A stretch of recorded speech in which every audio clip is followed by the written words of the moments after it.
जामुन सोच रहा है काश आज मेरा भी बर्थडे होता।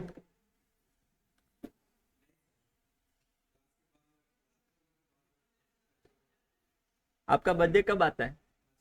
मार्च में आता है? मतलब भाई खातों की तरह आप क्लोज होते हो for the year ending. What is your March for the year ending? 6 मार्च।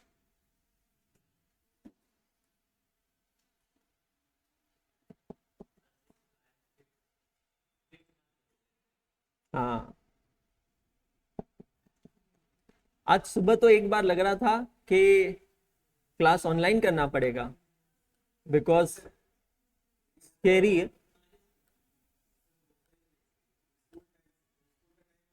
हाँ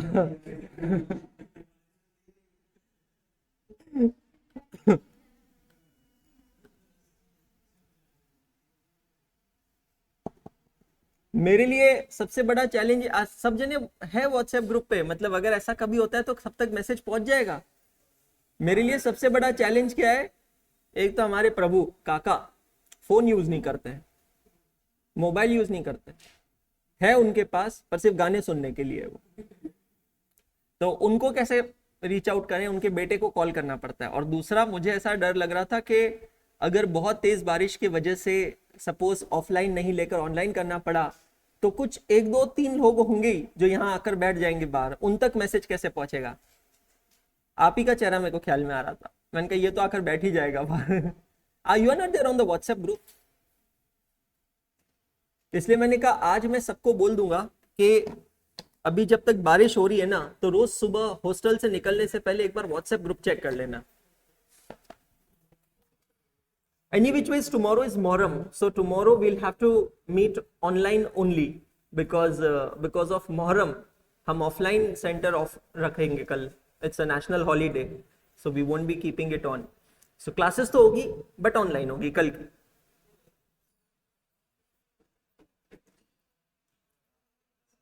हाँ जी, मतलब हॉलीडे कहाँ है? हॉलीडे किसका होता है? हम लोगों के हॉलीडेज थोड़ी होते हैं। मैं आज सुबह 4 बजे से उठ के पढ़ रहा हूँ, तो हॉलीडे कहाँ हुआ?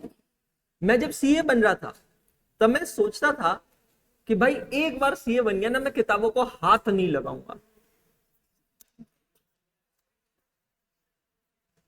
And now I am studying more than how what I was studying in my students life. इससे ज्यादा पढ़ाई अभी हो रही है।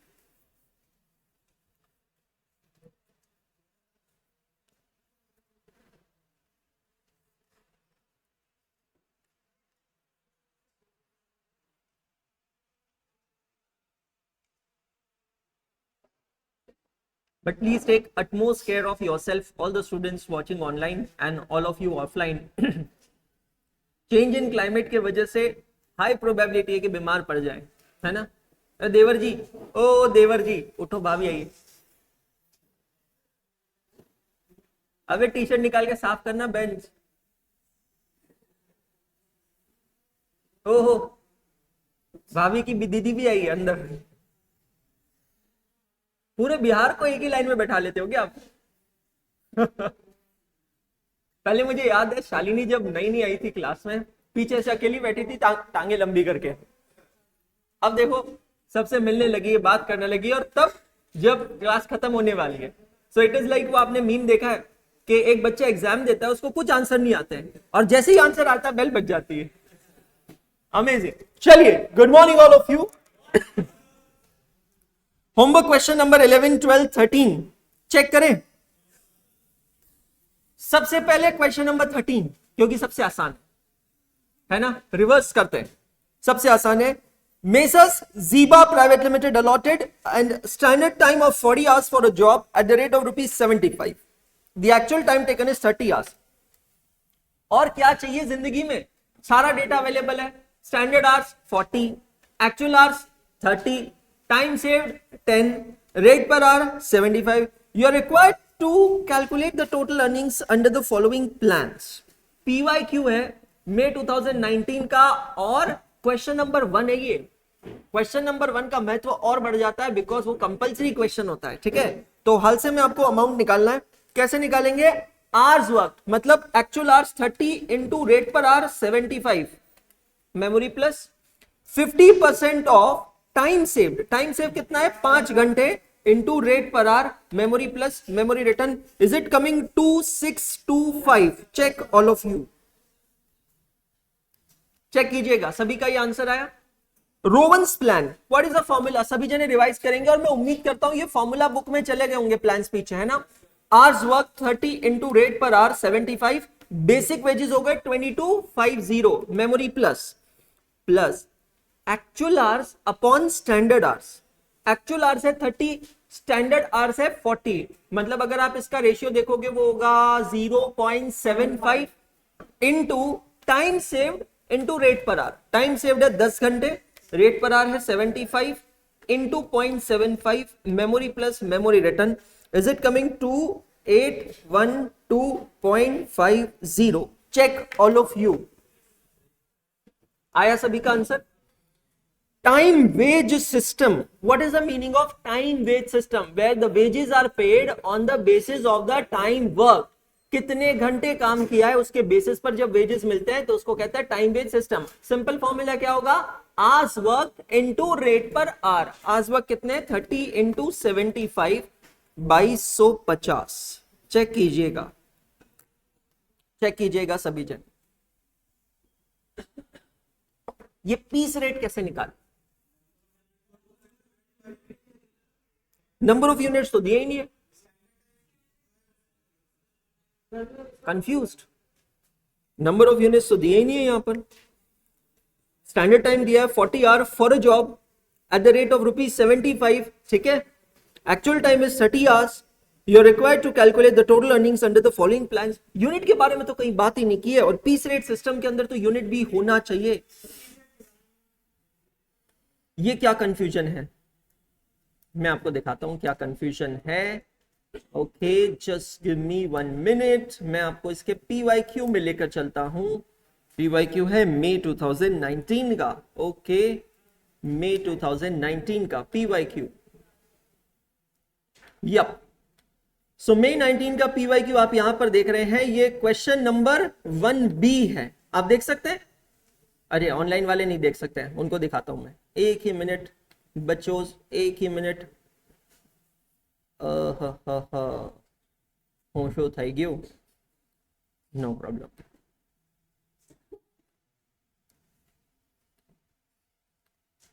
हाँ जी, दिख रहा है अब ऑनलाइन वालों को भी, ठीक है। सो मई 2018 का क्वेश्चन नंबर 1B आपको यहां दिख रहा है। इसमें एक 5th क्वेश्चन भी है, एमरसन प्लान। आपको याद है कल मैंने आपसे कहा था कि ओल्ड सिलेबस में बहुत ज्यादा थे, अब यहां पे कम हो गए, तो एमरसन आपके लिए रेलेवेंट नहीं, इसलिए मैंने हटा दिया। ठीक है, क्वेश्चन नंबर 1B हाल से का आंसर चेक कीजिए, यही आंसर आया हमारा 2625। रोवन का आंसर चेक कीजिए 2812.5, राउंडेड ऑफ एज 2813, ये भी सही है। फिर आया टाइम वेजेस का आंसर 2250। पीस रेट का आंसर देखिए क्या है, it is 40 hours into 75 rupees. क्योंकि पीस रेट के अंदर जब नंबर ऑफ यूनिट्स नहीं दिए तो हम लोग क्या अज्यूम करेंगे कि उसने स्टैंडर्ड आवर्स में काम करके ज्यादा यूनिट्स बनाए होंगे, तो आंसर यहां पर कितना होगा 40 hours into 75, that becomes 3000 rupees. Check all of you, done all of you. आया समझ में? पक्का? जिसने नहीं लिखा लिख लेना, लास्ट वाला पार्ट है ना।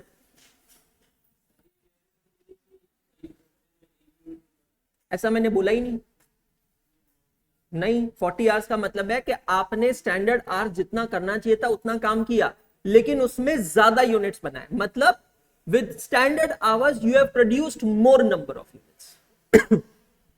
काम चोरी नहीं किए कुल मिलाकर। Done all of you. चलिए, आया समझ में? चलिए आगे। क्वेश्चन नंबर 13 तो बहुत इजी था। देखो यार, काफी बार ऐसा होता है कि हमें क्वेश्चन पढ़ते हैं और वहां जाकर अटक जाते हैं। Don't you think so? वहां पे अटकना नहीं चाहिए, इनफैक्ट वहां पे हमें उस क्वेश्चन को थोड़ी देर के लिए पॉज करके आगे बढ़ जाना चाहिए, और वही कल करना था। 11 नंबर पढ़ के काफी लोगों का सर घूम गया होगा, आपको उसको टेम्परेरी साइड में रखकर आगे बढ़ जाना चाहिए था। 12 कर लेना चाहिए था, 13 कर लेना चाहिए था, 11th को उस समय के लिए छोड़ देना चाहिए था। Question number 12, Halsey and Rowan ICI study material illu number 10 similar to PYQ of December 2021। Verma ji parachute से आए क्या? बहुत बढ़िया, good morning Verma ji. A skilled worker in XYZ is paid a guaranteed wage rate of ₹30 per hour. ध्यान से समझना. A standard time for a particular product is 4 hours. P, a machine man have been paid wages under Rowan incentive plan and has earned an effective hourly rate of 37.5 on the manufacture of a particular product. What could have been the total earning and effective hourly rate had he been put on Halsey incentive system? Question क्या है? एक worker है जिसका rate पर are है 30 rupees. किसी काम का स्टैंडर्ड टाइम है 4 घंटे. एक्चुअल आवर्स नहीं दिया, निकालना पड़ेगा. पर ये 37.5 की फिगर का यूज क्या है? हाँ, ये बात बहुत बढ़िया. इस फिगर का मतलब ये है, मैं आपको एक्सप्लेन कर देता हूं. जब आपसे कहा है, वहां पे एक टर्म यूज किया है effective hourly rate. Formula book में ये चला जाना चाहिए फॉर्मूला. इफेक्टिव आर्ली रेट का मतलब क्या होता है? Total wages divided by total hours, या फिर मैं कहूंगा एक्चुअल आवर्स. और टोटल वेजेस का यहां पर मतलब पता है क्या होता है? Normal wages plus bonus. तो नॉर्मल वेज रेट इस एम्प्लॉय का 30 रुपए घंटा है, लेकिन जब उसको हम इंसेंटिव्स पे कर रहे हैं, कौन से प्लान में पे कर रहे हैं? रोवंस प्लान में.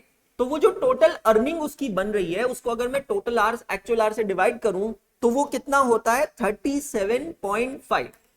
ये मत कहना कि यार 7.5 रुपए घंटा इंसेंटिव है. नहीं, ऐसा नहीं. 7.5 रुपए घंटा इंसेंटिव नहीं है. तो उसको कैसे कैलकुलेट करेंगे? सिंपल तरीका है. मैथमेटिक्स बहुत खास मुझे नहीं आती और मेरे जैसे कई होंगे यहां पर, लेकिन एक चीज पता है, अगर किसी चीज की वैल्यू दिए ना तो उसका फॉर्मूला ही उसका एंट्री पॉइंट होता है. मतलब अगर यहां पे रोवंस की वैल्यू दी है तो रोवंस का फॉर्मूला हम लिखेंगे. क्या फॉर्मूला है? Total wages. ठीक है, समझना, अंडर रोवन. अच्छा, बिफोर आई सॉल्व दिस, कोई मुझे बता सकता है what is actual hour in this question? अरे एक्स तो मेरे को भी पता है राजा. बहुत बढ़िया. Answer is 3 current. ठीक है, कैसे समझिएगा? Total wages under Rowan, it is equal to actual hours into rate per hour plus actual hours upon standard hours into time saved into rate per hour. ये फॉर्मूला है. अब इसको substitute करते हैं with the values whatever we have. We don't know total wages under Rowan, but we know effective hourly rate. How much is that? 37.5 for 1 hour. What if I say 37.5 into x? जिसका कोई नहीं होता है उसका x होता है. सही नहीं आया क्या आज क्लास में? सही नहीं आया क्लास में? ओके, जिसका कोई नहीं होता है उसका x होता है. कोई बात नहीं. तो 37.5 into x, that is equal to actual hours, x into rate per hour 30 plus x upon standard hours 4 into time saved. हाइलाइए कैसे निकालें? ये चीजों से बड़ा डर लगता है. 4 minus x into 30 थोड़ा कॉम्प्लिकेटेड हो गया. कोई बात नहीं. 37.5x is equal to 30x plus, इसको एज इट इज ही रहने देता हूं भाई एक बार का, x upon 4. अब क्या करूं मैं? 4 minus x into 30, तो 30 को x से और 30 को 4 से, दोनों से मल्टीप्लाई कर लेते हैं. ठीक है, तो ये हो गया 120 minus 30x. आइला, अब क्या करेंगे? अब इसको 4 से डिवाइड कर देते हैं. चलो ठीक है, 37.5x इक्वल्स टू, या इसको माइनस कर देता हूं, यहां पर 7.5x बचेगा. ये सही है ना? 37.5x minus 30x left is 7.5x, है ना? हेल्प करना, मेरी मैथ्स बहुत खराब है. ओके, अब क्या करेंगे? अब ये वाले पोर्शन को कैसे सॉल्व करेंगे? कोई है क्या पाइथागोरस हमारे क्लास में? हाँ, x से डिवाइड कर दूं? हाँ, 4 से डिवाइड कर दूं? अरे भाई एक बात बता, जितना मैथ्स मैंने सीखा है, व्हाट इफ अगर मैं 4 को यहां लेकर आ जाऊं तो हो जाएगा क्या काम? 4 इधर आ गया तो एक मुसीबत तो सॉल्व.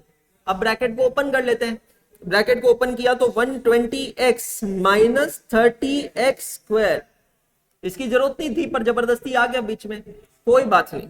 तो अब क्या करेंगे, 7.5 इंटू 4 होता है 30x is equal to 120x minus 30x square. अब इस पूरे को LHS और RHS को x से डिवाइड कर दे तो कुछ होगा। मुझे लगा मैं अकेला ही ऐसा हूं, आपके चेहरे देख के लग रहे हैं सब मेरे जैसे ही है यहाँ पर, है ना। आज निशान सर हमारे बीच होते थे ना, बहुत दुखी होते थे, अच्छा हुआ भगवान ने ये किया। यहां पर हो गया 30, यहां पर हुआ 120 माइनस 30x, सही है। अब क्या करेंगे, अब क्या करना क्या है सर, ये हो गया minus 90 equals to minus 30x, x equals to 3। Actual hours are 3, check करिएगा सभी जने। x को हमने क्या अज्यूम किया था, एक्चुअल आर्स आर 3। तो सवाल क्या पूछा है, what could have been his total earning and effective hourly rate had he been put under Halsey incentive. भाई ये हमारा आंसर ही नहीं है, हम जिसको आंसर समझ रहे थे तो आंसर ही नहीं निकला है। अब हमें ये वैल्यू को सब्स्टिट्यूट करना है हाल्से के फॉर्मूला में, no problem. hours worked into rate per hour plus 50% of time saved into rate per hour. So basic हो गया 90 plus 15 मतलब 105। ये तो हो गया टोटल वेजेस, और अब आपको निकालना है इफेक्टिव आर्ली रेट। तो 105 डिवाइडेड बाय 3, तो वो कितना हो गया, 35 rupees an hour. Check all of you.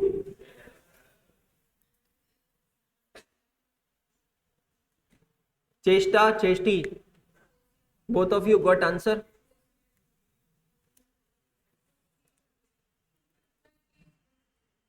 क्या क्या बोल रही है, एकदम ऐसे दादा लग रही, आज तो दादा से भी बढ़ के दादा लग रही है। ऐसा कॉलर वाला टी शर्ट, ऐसे सामने, ऐसा चेन की कमी है, सर्किट लगती थी भाई बिल्कुल आज। चलो बहुत बढ़िया मैडम, आपका आंसर आया था डॉन, पक्का तीनों क्वेश्चन का आया, बहुत जबरदस्त। मन लगा लियो कॉस्टिंग के साथ, मन लग गया कॉस्टिंग के साथ, बहुत बढ़िया। बस रे, हो गया, आया सभी का आंसर। कितनी देर में हुआ ये क्वेश्चन, टाइम लग गया, क्यों, मतलब कहां,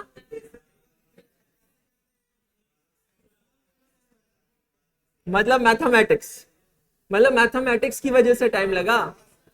चलो ठीक है, पर इतनी मैथमेटिक्स मुझे आती है, पर अगर इसमें एक स्टेप आगे चले जाओ ना, मतलब एक आधा वेरिएबल और आ गया, या वो ऊपर स्क्वायर की जगह क्यूब आ गया, then तो I give up, I तो don't then touch even this question, that's horrible. Question number 11, किसी को भी अगर आज के लेक्चर का रेफरेंस देना हो तो यहां पर आप दे सकते हैं, L35 में मैंने इसे एक्सप्लेन किया है। क्वेश्चन नंबर 11, चलिए आगे। Bonus paid under Halsey with bonus at 50% for the time saved equals to bonus paid under row 1. What will be this? When will this statement hold good? Your answer should contain the proof. The time allowed for job is 8 hours. Hourly rate is 8. Prepare a statement showing all these things. Under the Halsey system with 50% bonus for time saved and Roman for each hour saved progressively. दो अलग अलग parts है question के।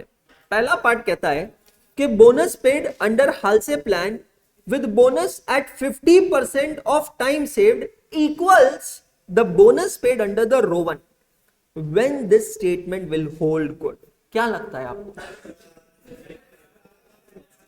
Can I say when actual hours will be 50% और half of the standard hours, then the bonus paid under Halsey will be equal to the bonus paid under row 1.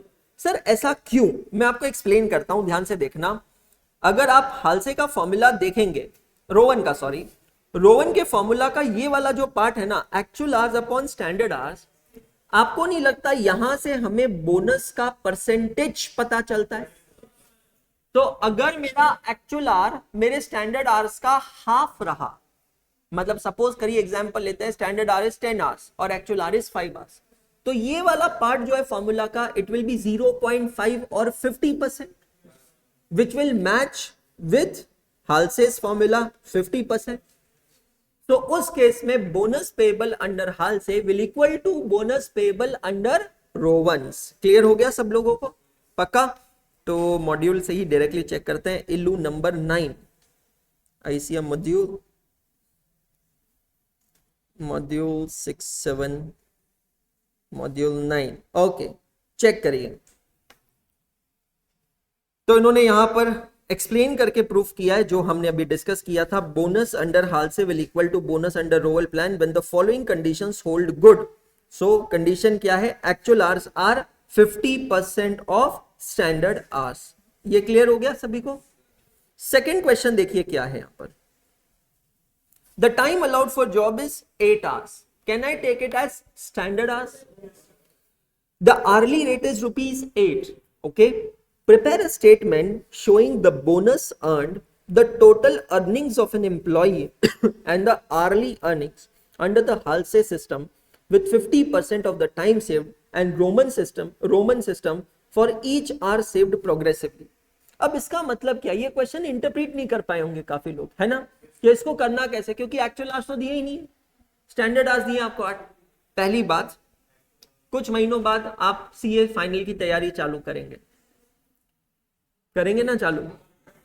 तो जब आप final की तैयारी चालू करेंगे तब आप मुझे याद करेंगे एक चीज के लिए कि सीए फाइनल में ना आपको सिर्फ वीडियोस मिलते हैं, रिकॉर्डेड वीडियोस मिलते हैं और बस उसी से आपको पढ़ना पड़ता है। There is no hand holding, there is no explanation, nothing. तब ये छोटी छोटी बातें याद रखना। आईसीआई मॉड्यूल के जो इलस्ट्रेशंस होते हैं ना, इलस्ट्रेशन का मतलब क्या होता है? They are just a concept question which is meant to explain you the proper concept।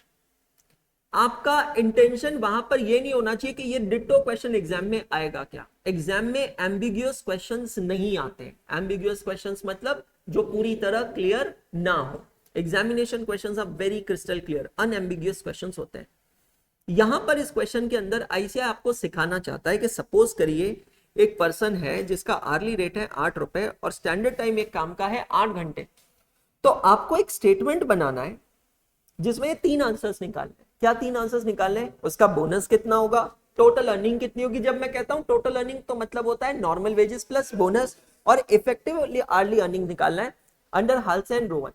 सवाल आपके दिमाग में ये आएगा कि सर एक्चुअल आवर्स दिया ही नहीं है तो हम कैसे करेंगे? तो ये स्टेटमेंट ऐसा बनाना है कि आपको एक्चुअल आवर्स 1 से लेकर पूरा 8 तक लेना है। समझ में आया? तो अब आप लॉजिकली सुनना और समझना। स्टैंडर्ड टाइम है 8 घंटे। एक्चुअल आवर्स अगर 1 घंटा होता है तो टाइम सेव कितना होगा? अगर एक्चुअल आवर्स 6 आवर्स होता है तो टाइम सेव कितना होगा? अगर एक्चुअल आवर्स 5 आवर्स होता है तो टाइम सेव्ड। अगर एक्चुअल आवर्स 4 आवर्स होता है तो टाइम सेव्ड। अगर एक्चुअल आवर्स 5 आवर्स होता है तो टाइम सेव्ड। अगर एक्चुअल आवर्स 6 आवर्स होता है तो टाइम सेव्ड। अगर एक्चुअल आवर्स 7 आवर्स होता है तो टाइम सेव्ड। और अगर एक्चुअल आवर्स 8 आवर्स होता है तो टाइम सेव्ड। बस यही टेबल आपको बनाना है। ये एग्जाम में क्वेश्चंस नहीं आएंगे कभी। ये सिर्फ कौन से क्वेश्चंस है? कंसेप्ट क्वेश्चन है, ताकि आपको कंसेप्ट एक्सप्लेन कर सके। ये देखिए इसका आया समझ में आपको? क्लियर हुआ? मतलब अब अगर मैं आपको ये वैल्यूज दे देता था तो क्या आप आंसर नहीं निकाल सकते थे आराम से? तो ये आप उसके लिए आधा पेज ब्लैंक छोड़ दीजिए, ये आपको आज निकालना है। अब समझ में आ गया? जिन्होंने निकाला अच्छी बात, जिसको नहीं समझ में आप कंफ्यूज मत होइए। हाँ, अलग अलग किया तो भी चलेगा, बस सिर्फ ये ध्यान रखो टाइम किस में कम लगता है। कॉस्टिंग का पेपर बहुत बार कंप्लीट नहीं होता है। मई 24 का भी जो पेपर आया था काफी लेंदी था। क्यों? क्योंकि कॉस्टिंग के पेपर में हर एक क्वेश्चन में कोई तो एक टेक्निक होती है जो हर बच्चा नहीं समझ पाता है, और presentation is one of the biggest catch. हमने पहले से देखा है कि कॉस्टिंग में फॉर्मेट्स दिमाग में डिजाइन करना एक बहुत बड़ी कला है, क्योंकि अगर वो आप नहीं कर पाए ना तो आपका टाइम ज्यादा लगेगा। I mean costing is one of the paper जहां पर ये प्रूव होता है that a same question can be solved in 20-25 minutes and someone with proper planning can solve the same question in 15 minutes also. जो 20-25 minute में करेगा उसको क्या लगेगा पेपर बहुत लेंदी है, और जो 15 मिनट में करेगा वो तो कहेगा नहीं पेपर लेंदी नहीं है। Is paper different for both of them? No, it is the technique how you are solving the paper. इसीलिए कहते हैं ना C for costing and C for common sense. तो पहले क्वेश्चन को दिमाग में सॉल्व करो। मैंने जितनी भी 2 टेस्ट ली अभी तक, मैंने देखा है रेडी स्टडी पो, सामने क्वेश्चन आते ही सब जनों कैसे on your mark get set पो हो जाते हैं। वो नहीं होना चाहिए। सबसे पहले पेपर सामने आते ही, क्वेश्चन सामने आते ही क्वेश्चन को शांति से पढ़ो, अपने दिमाग में एक प्लान बनाओ कि वो क्वेश्चन मुझे कैसे करना है। Are you getting my point? और फिर प्लान बनाकर, जैसे मैं आपसे हमेशा पूछता हूं इसका फॉर्मेट क्या होगा, खुद से सवाल पूछो। क्या मैं मल्टीपल क्वेश्चंस को इंटीग्रेट कर सकता हूं या मुझे अलग अलग ही सॉल्व करना पड़ेगा, और फिर उसको सॉल्व करो। रही बात इस क्वेश्चन की, ये क्वेश्चन तो नक्की 100% एग्जाम में नहीं आ सकता because it's a concept question, समझ में आए। बट फिर भी now when I have explained you, give it a try और ये टेबल बनाकर उसको सॉल्व कर लीजिएगा। क्लियर हो गया? रिवाइज तो अब एक्चुअली मेरे को ऐसा लगता है ये डोंकी वर्क करवा रहा है ये क्वेश्चन आपको, मतलब 8 घंटे के साथ 6 5 4 3, तो अभी क्या है, इतना तो हमें समझता है ना। बट अगर इतना समझता है तो, नहीं समझता है तो मोस्ट वेलकम है, ये क्वेश्चन करिए। अज्यूम किया, you are right sir, because that's why I am saying it's a concept question, इसलिए उसको अज्यूम किया है। क्लियर हो गया? पक्का? चलिए क्वेश्चन नंबर 11 12 13 इंडेक्स में पोस्ट किया है क्या सभी लोगों ने? चेक कर लीजिएगा। बहुत बढ़िया। चलिए क्वेश्चन नंबर 10 करते हैं, फटाक से पढ़ते हैं, और मोस्ट प्रोबेबली आप ही लोग इसे करेंगे ऐसी मैं उम्मीद कर रहा हूं। 2 workers A and B produce the same product. Important शब्दों पे जोर दिया जाए milord. 2 workers produce the same product. Same product का मतलब होता है आइडेंटिकल, मतलब एक जैसे। Do you agree with me? while using the same material, identical material, difference है 2 अलग अलग वर्कर्स में, बना भी सेम चीज रहे, फिनिश गुड भी सेम है और रॉ मटेरियल भी सेम है, ठीक है। There normal wage rate is also same, शाबाश, ये भी एक और same. A is paid bonus under Rowan scheme while B is paid bonus according to Halsey scheme. Difference क्या है? A को रोवन से मिल रहा है और B को हाल्से से मिल रहा है। Time allowed to make a product is 50 hours. क्या ले सकता हूं मैं उसको? A takes 30 hours while B takes 40 hours to complete the product. अब देखो आर्ली रेट सेम है, स्टैंडर्ड आवर्स सेम है, पर डिफरेंस कहां आया? Actual hours. बहुत बढ़िया। The factory overhead rate is ₹5 per labor hour actually worked. Factory cost of the product manufactured is 3490 and for by worker B is 3600. You have to compute the normal rate of wages, compute the material cost and prepare a statement comparing the factory cost of the product as made by 2 workmen. दिमाग में format बनाओ, इसका format क्या बनेगा? Particulars worker A, worker B, ठीक है। Next, find out the objective of the question. Question का objective क्या है? देखो पहले में कहा है calculate normal rate of wages. हमें नॉर्मल वेज रेट पता नहीं है, पर यह पता है कि दोनों का नॉर्मल वेज रेट सेम है। Calculate the material cost. Material cost हमें नहीं पता, पर यह पता है कि दोनों की मटेरियल कॉस्ट भी सेम है। क्यों सेम है? क्योंकि ऊपर दिया है ना same material. Prepare a statement comparing the factory cost of the product as made by the 2 workman.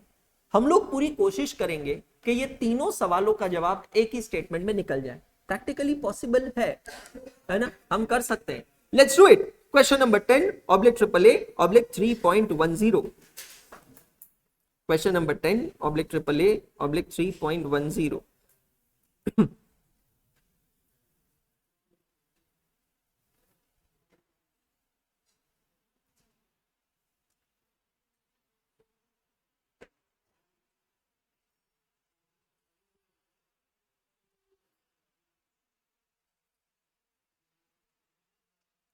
Question 10/AAA/3.10।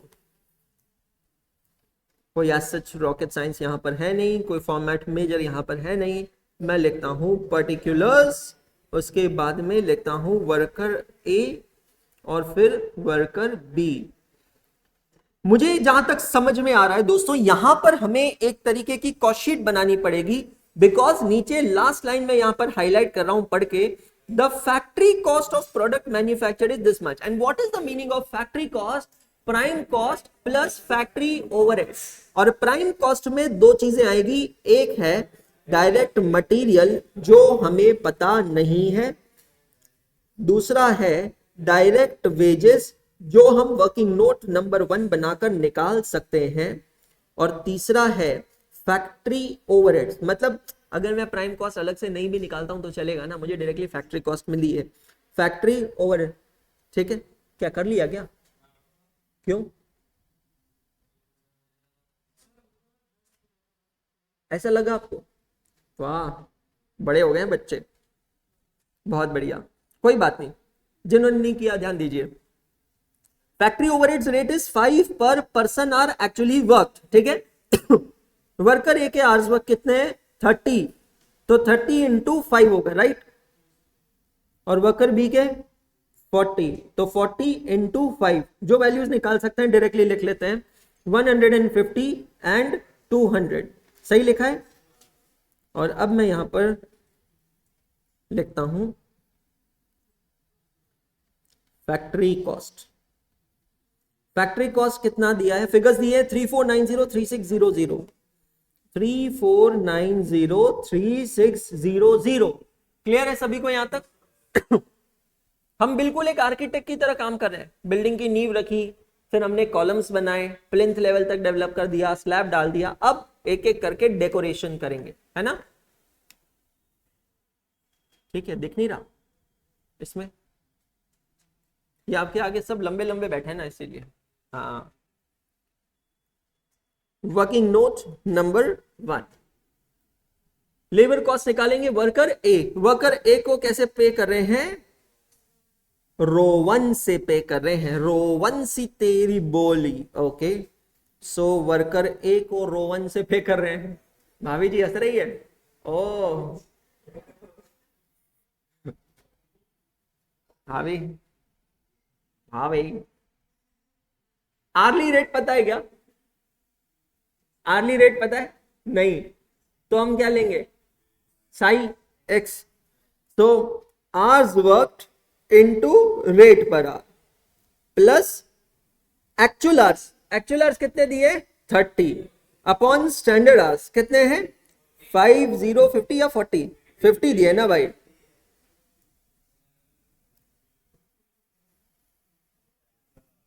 ये है ना, time allowed to make a product is 50 hours. ठीक है, इनटू टाइम सेव्ड 20 और रेट पर are x. ठीक है, तो ये हुआ कितना? 30x plus 30 upon 50, I think 60% होता है, 0.6 है ना, 0.6 ऑफ 20, तो 20 इंटू 0.6 होता है 12x, that is equal to 42x। चेक करिएगा ये आंसर आया सभी का। वर्कर बी का कितना होगा? Hours worked 40 into rate per hour plus 50% of time saved into rate per our, तो 50 घंटे का काम 40 घंटे में किया, तो 10 घंटे सेव किया है।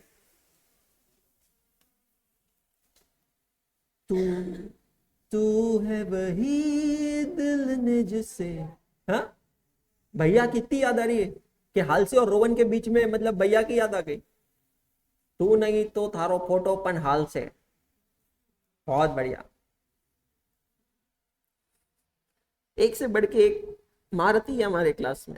40x plus 5x is equal to 45x।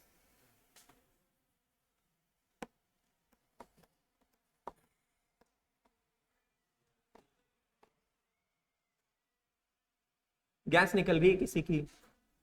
कौन है? बहुत बढ़िया।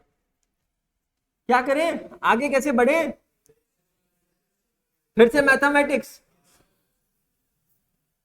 क्या करें अब देखो समझो, लिखो मत, समझो। मैं यहां पर वर्कर ए की जगह लिख रहा हूं 42x और वर्कर बी की जगह लिख रहा हूं 45x। क्लियर है? मटेरियल कॉस्ट कितनी है नहीं पता, पर सेम है ये पता है। तो क्या मैं मटेरियल कॉस्ट को y अज्यूम कर सकता हूं? I don't know total material cost for the same product which is manufactured by worker A and worker B, but I know multiple things. Number one, they are producing the same product, so output is same, finished good is same, using the same raw material. That means the raw material is also same. So when raw material is same, probably the quantity, rate and the amount is also same. So can I consider, assume total material cost as Y? पक्का? तो अब यहां से बहुत दुख के साथ सूचित किया जाता है, हमें दो इक्वेशन मिलते हैं, y plus 42x plus 150 equals to 3490। थोड़ा सा इसको ईमानदारी से, इज्जतदारी से सॉल्व कर लेते हैं। भाई साहब बहुत टेंशन आ रहा है। 42x plus y equal to 3490 में से 150 माइनस हो जाएगा 3340। चेक कीजिएगा सभी जने। दिल का दौरा, ब्रेन एमरेज, किडनी स्टोन, किसी को कुछ हो तो नहीं गया ये इक्वेशन के बाद? ये मैडम के टी शर्ट पे लिखा फोकस, ये खुद ही डी फोकस दिख रही है। हाँ मैडम सब ठीक? कैसे चल रही है आपकी निद्रा अवस्था? बहुत बढ़िया। दूसरा इक्वेशन बनाते हैं यहां पे, अद्भुत। हाँ जी सर, आदेश। किसी ने याद किया मुझे? जामुन ने। इसको छापना होता है तभी ये याद करता है, दिमाग चलाने वाली चीजों में याद। कोई बात नहीं जामुन। y प्लस 45x प्लस कितना है 200, इट इज इक्वल टू 3600। क्या बन जाएगा भैया यहाँ equation? 45x plus y equals to 3400। बन गए दो इक्वेशन। इसको क्या कहते हैं? साइमल्टेनियस इक्वेशन, है ना? अबे मेरा कॉन्फिडेंस क्यों बढ़ा रहे हो तुम लोग? इसको कहते हैं साइमल्टेनियस इक्वेशन। अब क्या करेंगे? माइनस कर देंगे, क्योंकि y की वैल्यू सेम है ना, क्योंकि y की वैल्यू सेम है। गुड मॉर्निंग जय जिनेन्द्र। y की वैल्यू सेम है, ये माइनस हो गया, है ना? ये माइनस होने के बाद बचा 3x, that is equal to 60 and therefore x equal to 20। अब पर x अज्यूम क्या किए थे? वेज रेट पर आर, नॉर्मल वेज रेट पर आर वॉज x, याद है ना? बहुत बढ़िया। छाप रहे हो पूरी शिद्दत से? नहीं? क्यों शालिनी जी, क्यों नहीं छाप रहे हो? क्या क्या बोले? पहले दिमाग में डाले उसके बाद। वाह बहुत बढ़िया, जबरदस्त, एकदम फ्लॉपी वाला काम कर रहे हो, अद्भुत। मुझे लग रहा है कुछ ही देर बाद चेष्टा बेहोश होने वाली है, जिस तरीके से सोल्यूशन हुआ है सामने, बेहोशी की कगार पे। समझ में आया? बहुत बढ़िया। तो मटेरियल कॉस्ट आप निकालें, चेष्टा करें मटेरियल कॉस्ट निकालने की। ये चेष्टा है। देखा, सीजनल फ्रूट्स का प्रॉब्लम ही होता है।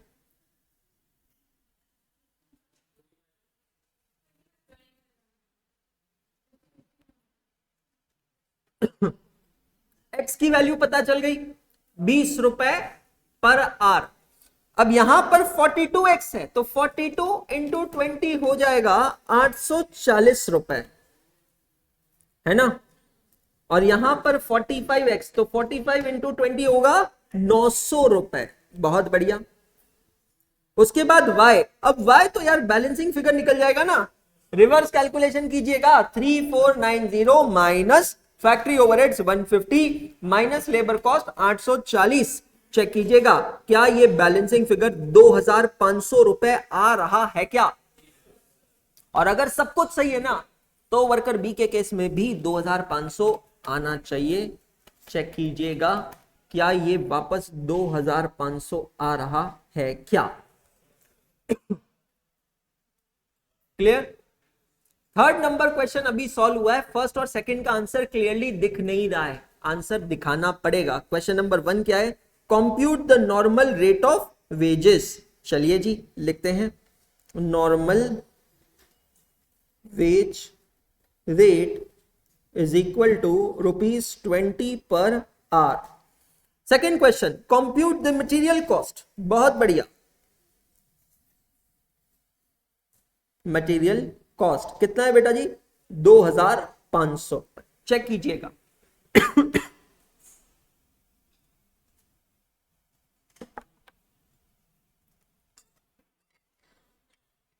आलोक शर्मा कह रहा है ऐसा लग रहा है कि क्लास 10 चल रही है। बेटा मैंने तो ये सब सीए में आकर ही सीखा है, क्लास 10 में तो मुझे नहीं आता था ये सब। My mathematics was horrible.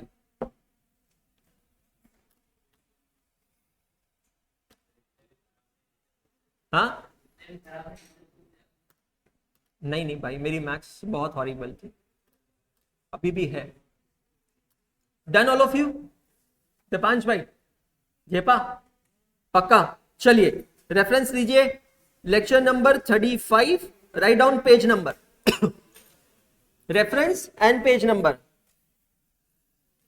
मोक्ष कह रहा है सर मुझे तो अभी भी नहीं आता अच्छे से, इसीलिए तो तेरा नाम मोक्ष रखा है रे पगले।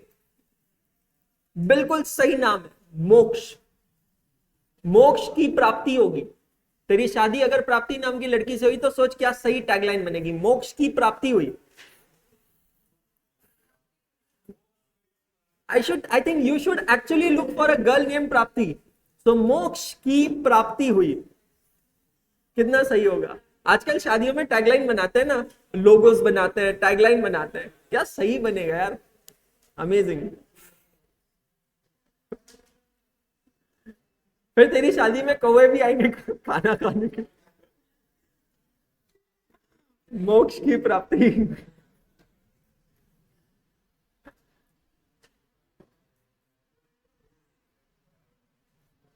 मोक्ष के लिए और कौन सी लड़की सही रहेगी? विधि भी सही रहेगी। मोक्ष की विधि हुई, ये भी मैच हो रहा है ना, मोक्ष की विधि।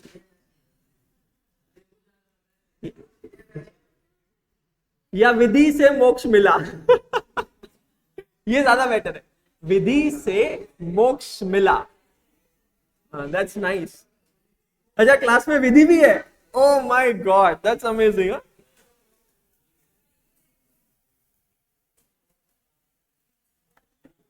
Clear? Done all of you?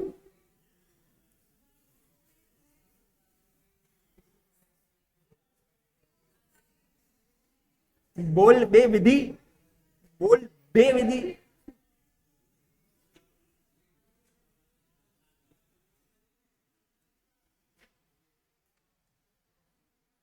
ये क्या लिख रहा है? सूरज पैंट, किसी दादा से शादी कर ले हो जाएगा, दादाजी को मोक्ष मिल गया। वाह, चलिए आगे बढ़े। सो देखिए 5 नंबर छोड़ के 1 2 3 4 5 6 7 8 9 10 11 12 13 तक हो गया हमारा, है ना। चलिए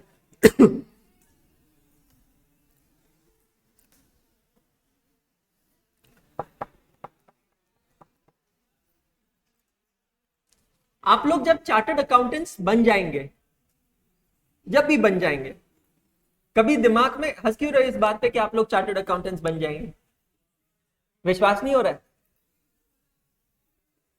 है? बेटा उसके बगल की सीट खाली है, उसको बोलने दे। इंसान अपनी भावनाएं कहीं तो निकालेगा। हाँ जी, आप जब चार्टर्ड अकाउंटेंट्स बन जाएंगे तो कभी आपने सोचा आपको जॉब कैसे लगेगी? अच्छी लगेगी वो तो मेरे को भी पता है, पर कैसे लगेगी? लिंक्डइन से और इंटरव्यू तक कैसे पहुंचोगे? मतलब मेरा सिंपल सवाल है and it is a relevant question, how will an employer come to know that आप खुद को खुद की सर्विसेज को बेचने के लिए तैयार हो? प्लेसमेंट। और कहां होता है ये प्लेसमेंट? हाँ, प्रताप का आंसर सही है, उसको ध्यान से सुनिएगा, उसको कहते हैं कैंपस प्लेसमेंट प्रोग्राम्स। ध्यान से सुनिए, ऑफन ये क्वेश्चन माइंड में आता है कि मैं जब सीए बन जाऊंगा या बन जाऊंगी, रिज्यूमे तो मेरा बनाकर तैयार है, लेकिन मुझे जॉब कैसे मिलेगी? What is a point and how do job seeker and employer find each other? Where do they come and intersect? Obviously there are some job portals like naukri.com, LinkedIn and all. भाई बाहर जाके बात कर ले, और सुन अंदर मत आ, बाहर ही रहे। बहुत इंपॉर्टेंट इसलिए बोल रहा हूं, अंदर मत आ, क्लास इंपॉर्टेंट नहीं है।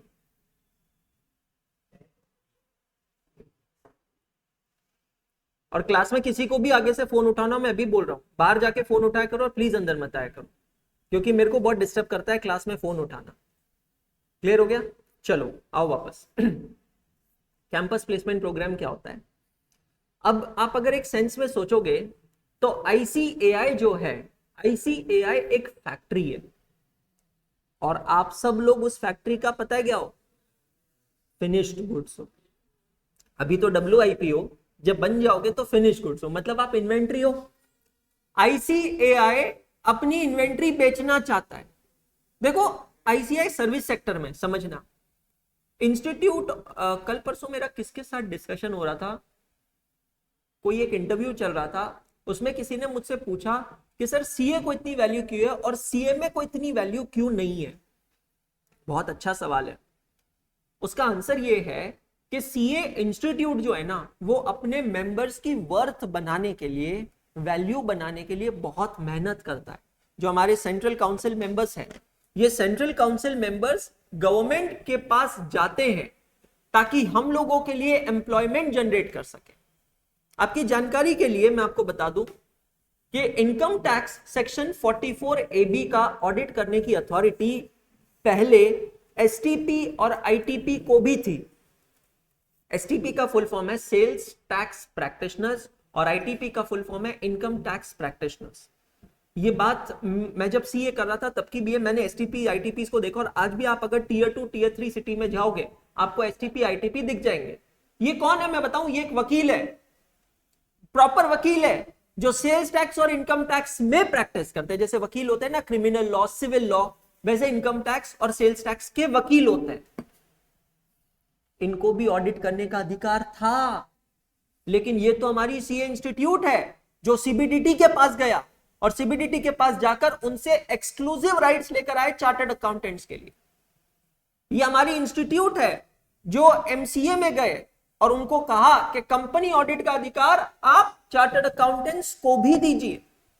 ये हमारी इंस्टीट्यूट है जो सेबी में जाता है, RBI में जाता है, हर जगह जाता है। मतलब आपकी जानकारी के लिए मैं आपको बता देता हूं, 12 फरवरी को हर साल नए प्रेसिडेंट अपॉइंट होते हैं। मैंने आपको आई थिंक पहले भी ये चीज बताई है। Vice president becomes president and a new vice president is elected and date is fixed 12 फरवरी हर साल। जैसे ही 12 फरवरी को वो प्रेसिडेंट बनते हैं, 2-3 दिन पार्टी बनती है, ग्रैंड पार्टी, और वो 2-3 दिन पार्टी होने के बाद नए प्रेसिडेंट और वाइस प्रेसिडेंट सारे सरकारी ऑफिशियल से मिलने जाते हैं, starting from the president of India, the prime minister of India, the governor of reserve bank of India, securities and exchange board of India, commerce minister, finance minister, CBDT chief, CBEC chief, ED chief, ये सब लोगों से मिलने जाते हैं। क्यों मिलने जाते हैं? नेटवर्किंग के लिए, ताकि वहां पर जाकर सबको बताएं कि हम लोग नए प्रेसिडेंट है, वाइस प्रेसिडेंट है, और हमारी इंस्टीट्यूट CA लोगों के लिए इस साल में ये विजन रखती है, ये विजन सेट करती है। कहीं ना कहीं institute of cost and management of accountants of India जो है, उसका काउंसिल ना ये सारी चीजें नहीं कर पाया, जिसके वजह से CMA की इतनी प्रोफेशनल अपॉर्चुनिटीज नहीं है जितनी CA की है। आप पॉइंट समझ रहे? ICAI अपने प्रोफेशन को मार्केट करना चाहता है, दुनिया को बताना चाहता है कि हमारी जो कॉलेज है CA नाम, ICAI नाम की, इस कॉलेज से जो लोग पढ़ के निकल रहे हैं वो कितने काबिल है और वो कितने यूजफुल है। और ये काबिलियत कैसे पेश होगी? जब ICAI ये क्लेम कर पाएगा कि हमारे चार्टर्ड अकाउंटेंट्स को 8 लाख रुपए का पैकेज है, 9 लाख रुपए का पैकेज है, 50 लाख रुपए का पैकेज है। जब ICAI ये क्लेम कर पाएगा कि हमारा हर एक चार्टर्ड अकाउंटेंट एम्प्लॉयड है, किसी की भी अनएम्प्लॉयमेंट नहीं है, और टू इंश्योर कि आपकी एम्प्लॉयमेंट हो, इंस्टीट्यूट हर साल क्या करता है, ध्यान से समझना, एक प्रोग्राम ऑर्गेनाइज करता है पूरी इंडिया में। जिसका नाम है कैंपस प्लेसमेंट इंटरव्यूज। ये इंडिया में ऑलमोस्ट हर सिटी में आईसीआई ऑर्गेनाइज करता है। दो टाइप की कैटेगरीज होती है, एक होता है बिग सिटी, एक होता है स्मॉल सिटी, जिसको डिफाइन कर रखा है आईसीआई ने।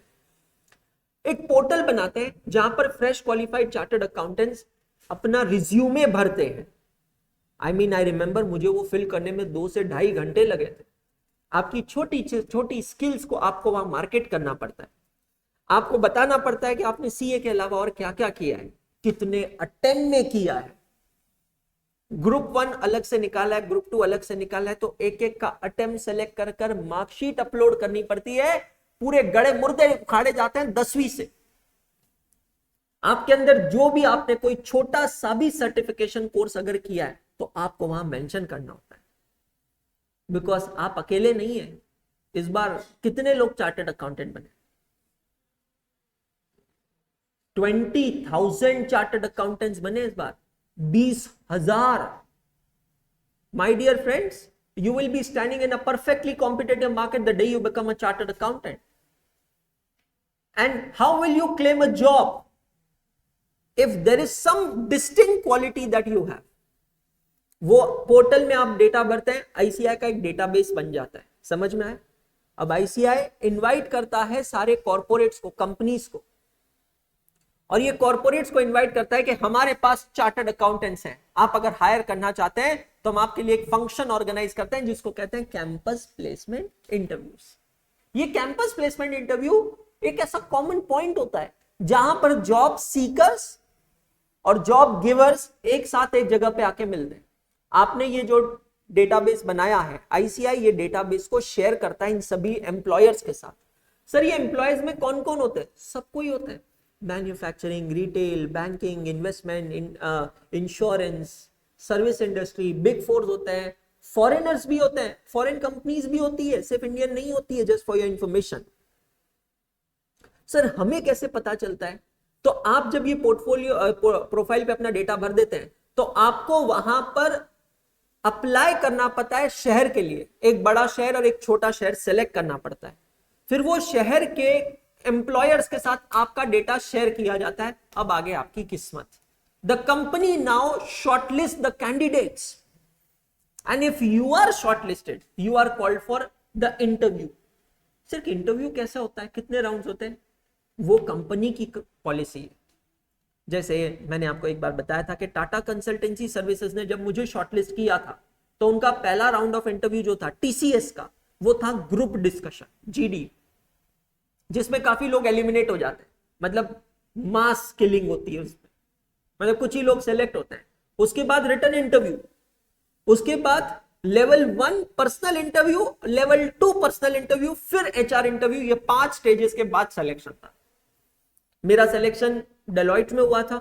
डेलॉइट में सिंपल था, हमें बुलाया गया था पुणे की होटल में, होटल अरोरा टावर्स में इंटरव्यू शेड्यूल था। 9 सितंबर 2011 की बात है। 2 लेवल ऑफ इंटरव्यू हुए, पहला एचआर राउंड और दूसरा director level, senior manager and director level. उन्होंने टेक्निकल इंटरव्यू लिया, 2 राउंड्स और सिलेक्शन। हर कंपनी के अलग अलग क्राइटेरियाज होते हैं, कोई रिटन टेस्ट लेता है, कोई वर्बल, कोई कंप्यूटर टेस्ट लेता है, ये डिपेंड करता है। और वहां पर हमें जॉब लगती है, वहां पर जिसकी जॉब नहीं लगती है फिर उसको लिंक्डइन या बाकी जॉब साइट्स पे या इधर उधर ढूंढना पड़ता है। And let me tell you, उसका सक्सेस रेट काफी कम होता है, ये समझना। The success rate is very high if you get selected through campus placement interviews. Are you getting my point? पर एक सवाल यहां पे आता है कि सर ये जो आईसीआई इन कंपनीज को डेटा देता है या ये जो इवेंट ऑर्गेनाइज करता है, क्या आईसीआई इसके लिए चार्ज करता है? The answer is yes. आपको जानकर हैरानी होगी, ये कैंपस प्लेसमेंट इंटरव्यू नॉर्मली 3 दिन तक चलते हैं। जो कंपनीज कैंपस प्लेसमेंट के डे 1 पे पार्टिसिपेट करना चाहती है उनसे सबसे ज्यादा पैसा लिया जाता है पार्टिसिपेशन फीस के नाम पे, क्योंकि उस दिन उनको एकदम फ्रेश चार्टर्ड अकाउंटेंट्स मिलेंगे और डे 1 पे काफी लोग सेलेक्ट हो जाएंगे, अच्छा माल निकल जाएगा। फिर डे 2 की फीस कम होती है। क्यों कम होती है? क्योंकि अच्छा माल निकल गया, मीडियम लेवल का माल बचा, माल मतलब इन्वेंट्री। और डे 3 की फीस सबसे कम होती है, क्योंकि जो बचा उठा लो। सब्जी वाला हिसाब है, शाम को सब्जियां सस्ती मिलती है, सुबह सब्जियां महंगी मिलती है। जो मेरिट रैंकर्स की लिस्ट होती है वो तो कई लाखों और करोड़ों में बिकती है। काफी कंपनीज ऐसी होती है जिनका क्राइटेरिया ही सिंपल है, मतलब जो हाई पैकेज पेइंग कंपनीज होती है, क्राइटेरिया सिंपल है, हमें सिर्फ AIR चाहिए। नहीं बेटा, बच्चों को कुछ नहीं देना पड़ता है। अभी कुछ हुआ तो पता नहीं, नॉर्मली स्टूडेंट्स नीड नॉट पे। ICI don't take any money from student, they take money from the participating companies. I mean, can you imagine यार? अब एक कंपनी के व्यू पॉइंट से सोचना, ये पूरी कहानी एक कंपनी के व्यू पॉइंट से। तो एक कंपनी आपको हायर करने के लिए, सिर्फ आपको हायर करने के लिए ICI को पैसा देता है, फिर आपको हायर करने के बाद आपको ट्रेनिंग देता है। हमारा डिस्कशन हुआ था कि 6 महीने लग जाते हैं हमें सिर्फ ब्रेक इवन करने में। 6 महीने तक तो मैंने कल आपको जिस लड़के की कहानी सुनाई थी, हम उसकी तरह सिर्फ कॉफी पी रहे हैं और खाना खा रहे हैं, बाकी कुछ नहीं कर रहे हैं। कंपनीज के ट्रेनिंग्स होते हैं हिल स्टेशंस पे, वहां जाकर हम एंजॉय कर रहे हैं, हमें वेलकम किट मिल रहा है, हमें ये मिल रहा है, वो मिल रहा है, सारी दुनिया भर की चीजें मिल रही है। आप पॉइंट समझ रहे हैं? दुनिया भर की चीजें हमें मिल रही है, कंपनी हमारे ऊपर इतना खर्चा करती है, और फिर हम लोग कहते हैं मैं जा रहा हूं, मैं छोड़ के जा रहा हूं। कंपनी का नुकसान नहीं होता है। क्वेश्चन नंबर 17, 18, 19 और 20, ये 4 क्वेश्चंस जो अभी हम करने वाले हैं, ये इसी कंसेप्ट पे करने वाले हैं, the concept of labour turnover. Labour turnover का मतलब, जैसे मटेरियल टर्नओवर रेशियो हमने निकाला था, याद है आपको? अबे बोलो ना। हाँ, स्लो मूविंग, फास्ट मूविंग, क्या फॉर्मूला था मटेरियल टर्नओवर रेशियो का? Cost of goods sold divided by average inventory. तो मटेरियल टर्नओवर रेशियो से हमें यह पता चलता था कि मटेरियल कितनी बार टर्नओवर हो रहा है एक साल में। जब दो मटेरियल को कंपेयर करते थे तो पता चलता था कि which is fast moving, which is slow moving. ठीक उसी तरह लेबर टर्नओवर रेशियो हमें यह बताता है कि हमारी कंपनी में कितनी फ्रीक्वेंटली लोग जुड़ रहे हैं और छोड़कर जा रहे हैं। कैन आई से high labour turnover ratio is bad for company and low labor turnover ratio is good for company? Low turnover ratio signifies कि एम्प्लॉइज का रिटेंशन बहुत हाई है, और हाई लेबर टर्नओवर रेशियो क्या सिग्निफाई करता है कि एम्प्लॉइज का रिटेंशन बहुत लो है, फटाफट लोग छोड़कर जा रहे हैं। आपको पॉइंट समझ में आए? ये सारे मैनेजमेंट के टूल्स हैं। कल चलकर आप में से कोई किसी कंपनी का डायरेक्टर रहेगा, किसी कंपनी का CEO होगा, CFO होगा, तो ये रेशियोज आपको तब काम आएंगे, ये देखने के लिए कि यार मेरी कंपनी में कुछ गड़बड़ चल रही है, तभी हाई लेबर टर्नओवर रेशियो है।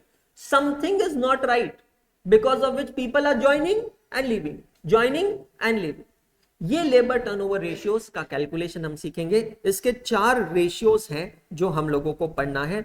Come to page number 3.5। Labour turnover ratio first is replacement method. ये रेशियो के अंदर हम देखते हैं कि कितने एम्प्लॉइज रिप्लेस हुए हैं। What is the meaning of the word replacement? एक गई दूसरी आई, इसको कहते हैं रिप्लेसमेंट। समझ में आया?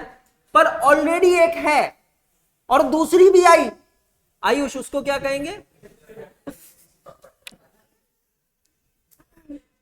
सॉरी, चैतन्य से पूछना चाहिए था।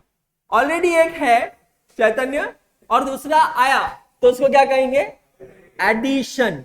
ये टर्म समझना, फिर मेथड पे आऊंगा मैं। एडिशन। अच्छा, 2 थे और एक गया, separation. Are you getting my point? ये टर्म्स का मतलब समझना। रिप्लेसमेंट और एडिशन में बहुत लोग डिफरेंस ही नहीं समझ पाते। रिप्लेसमेंट का मतलब क्या? इसकी जगह, मतलब टोटल चेंज हुआ है क्या? नहीं। एडिशन का मतलब क्या है? कोई गया है क्या, पर फिर भी एक नया आया है। और सेपरेशन का मतलब जाना। क्लियर हुआ? रिप्लेसमेंट मेथड का फॉर्मूला देखिए, number of employees replaced during the year divided by average number of employees on the roll. और ये एवरेज कैसे निकालते हैं? Number of employees at the beginning of the year plus number of employees at the end of the year divided by 2। अरे सिंपल भाषा में कहा जाए तो opening stock plus closing stock divided by 2। तो average number of employees on roll means number of employees at the beginning of the year. साल के शुरुआत में कितने थे? Plus end of the year divided by 2। Separation method क्या कहता है?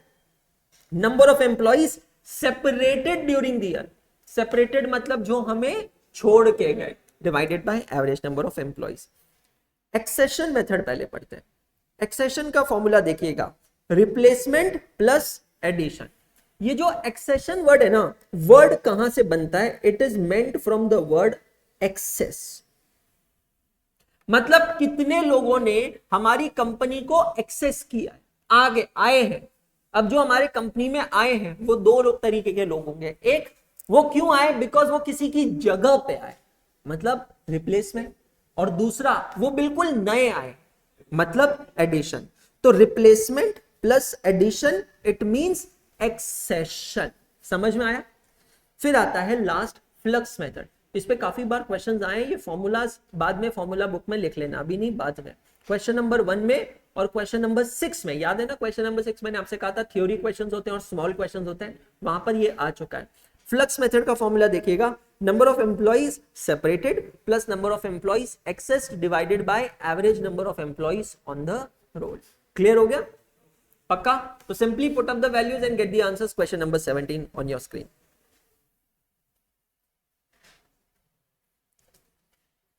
From the following information, calculate labor turnover ratios under various methods. पढ़ लेते हैं। Number of workers on 1/1/2005 7,600, 31 December 2005 is 8,400. What will be the average number of employees on roll? Can I say 8,000? Check all of you. During the year, 80 workers left while 320 were discharged. सीधा सवाल, तीखा सवाल। What is the number of employees separated? बस अब यहां पर कला यही है, इसको इंटरप्रीट करना ही कला है।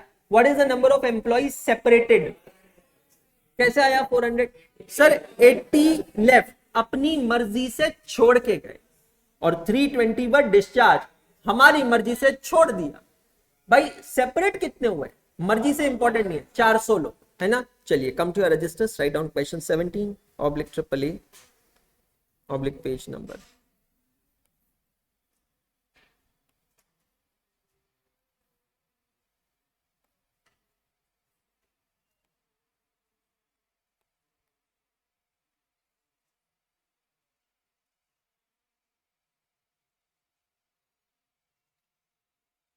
सेपरेशन मेथड, फॉर्मूला लिखिएगा, क्योंकि फॉर्मूला लिखेंगे तो याद रहेगा। Number of employees separated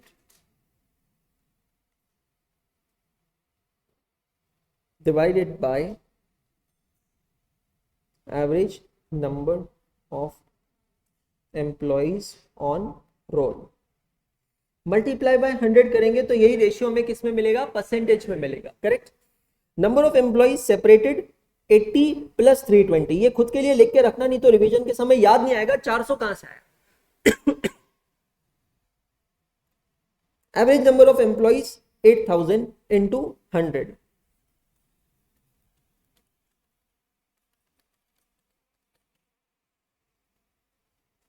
5%।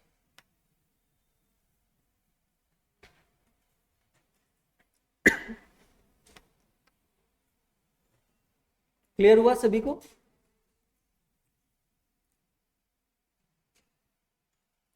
$1,200 workers were recruited during the year of these. 300 workers were recruited because of exits. Total 1200 लोगों को रिक्रूट किया है, जिसमें से 300 लोगों को इसीलिए रिक्रूट किया क्योंकि इसकी जगह कुछ छोड़ के गए। Can I say that is replacement? Number of employees replace during the year is 300। Clear है? चलिए, तो दूसरा हम आंसर निकालते हैं, रिप्लेसमेंट मेथड। Very good.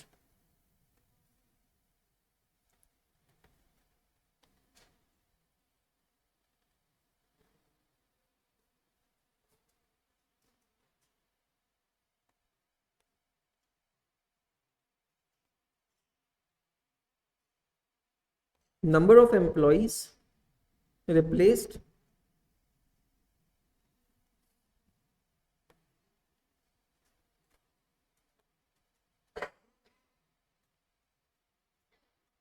सबको समझ में आया ना ये 300 क्यों आया है? टोटल दोस्तों हमने 1200 एम्प्लॉइज को हायर किया है, जिसमें से 300 लोगों को क्यों हायर किया? बिकॉज उसकी जगह पे कुछ लोग छोड़ के गए, उतने ही लोग छोड़ के गए।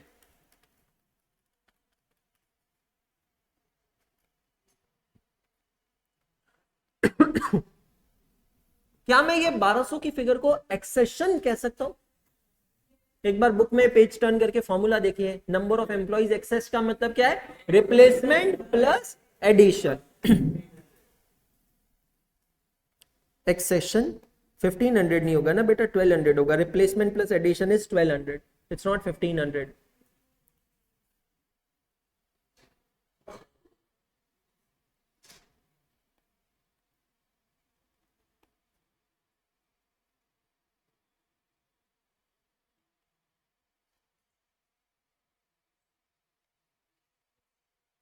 भाई कुल मिलाकर एक्सेशन रेशियो हमें पता है क्या बताता है?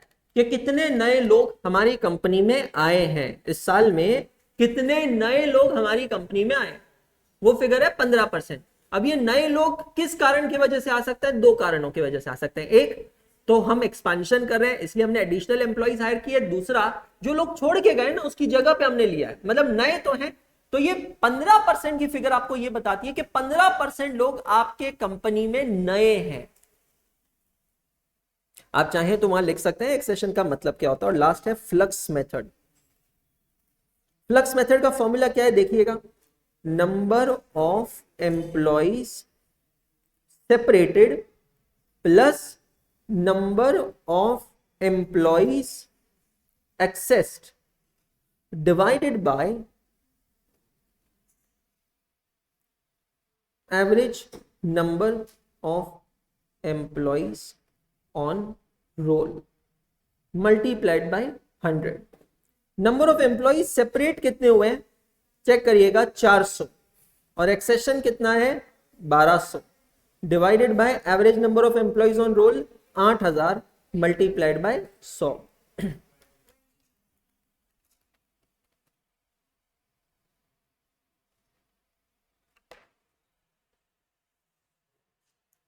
एक्सेशन का मतलब क्लियर हुआ ना सभी को?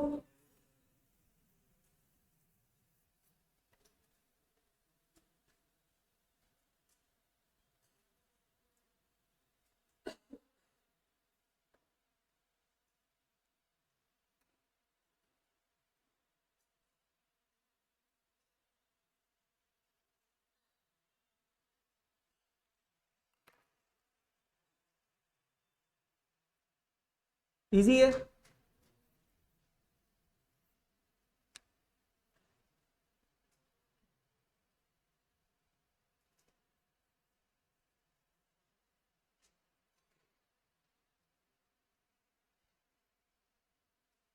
Done all of you?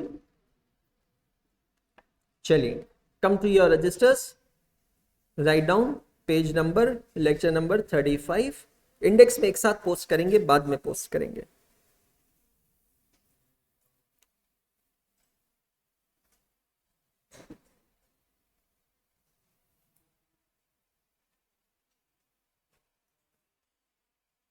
Question number 18 आप लोग सॉल्व करेंगे अभी, quickly do it. The accountant of Y Limited has computed employee turnover rates for the quarter ended 31st March 2018। Accident point को highlight कर रहा हूं, quarter, as 10%, 5%, 3% respectively under flux method, replacement method and separation method.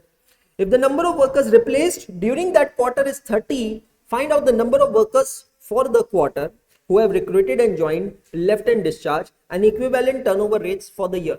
जो last वाला question है वो आप मेरे लिए छोड़ दीजिए। फर्स्ट और सेकंड का आंसर आपको फाइंड आउट करना है। You have to find out the number of employees who are recruited and joined and the number of employees who have left and discharged। Question number 18, 5 minutes, quickly do it।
2 more minutes left.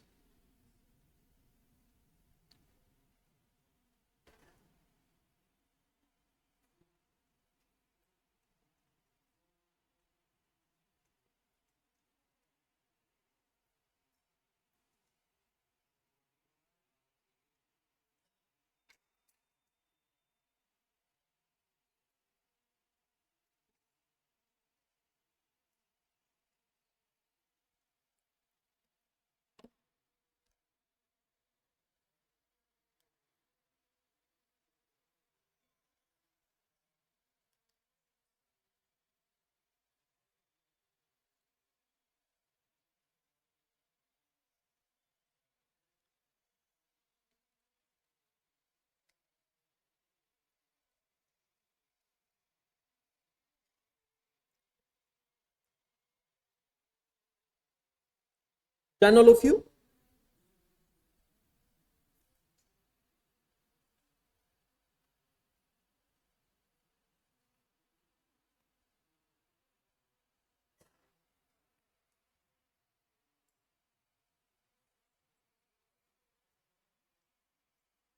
Number of workers who have recruited and joined during the year, is it coming 42? Check all of you. जिन्होंने जो recruit हुए हैं और उन्होंने join किया है, check कीजिएगा क्या वो नंबर 42 का आ रहा है क्या? ठीक है. Average number of employees on the roll कितना है? 600. Is it coming 600? आया सभी का? पक्का 100%? कोई प्रॉब्लम? उसके बाद अगला क्वेश्चन पूछा था, number of workers left and discharge is it coming to 1818। ठीक है, अब जो तीसरा पार्ट ऑफ क्वेश्चन है तो बहुत आसान है। देखो क्या है उस क्वेश्चन में।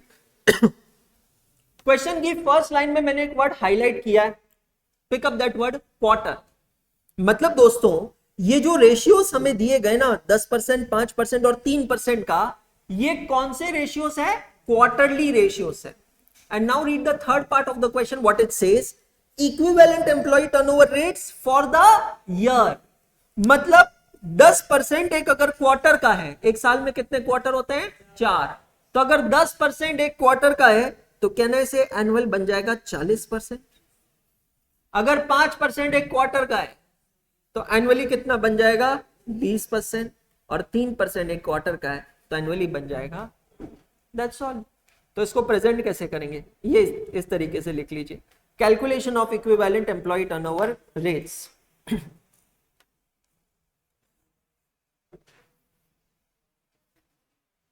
एमटीपी में आ चुका है ये क्वेश्चन।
डन। जिसका हो गया है इंडेक्स में पोस्ट कर लीजिए।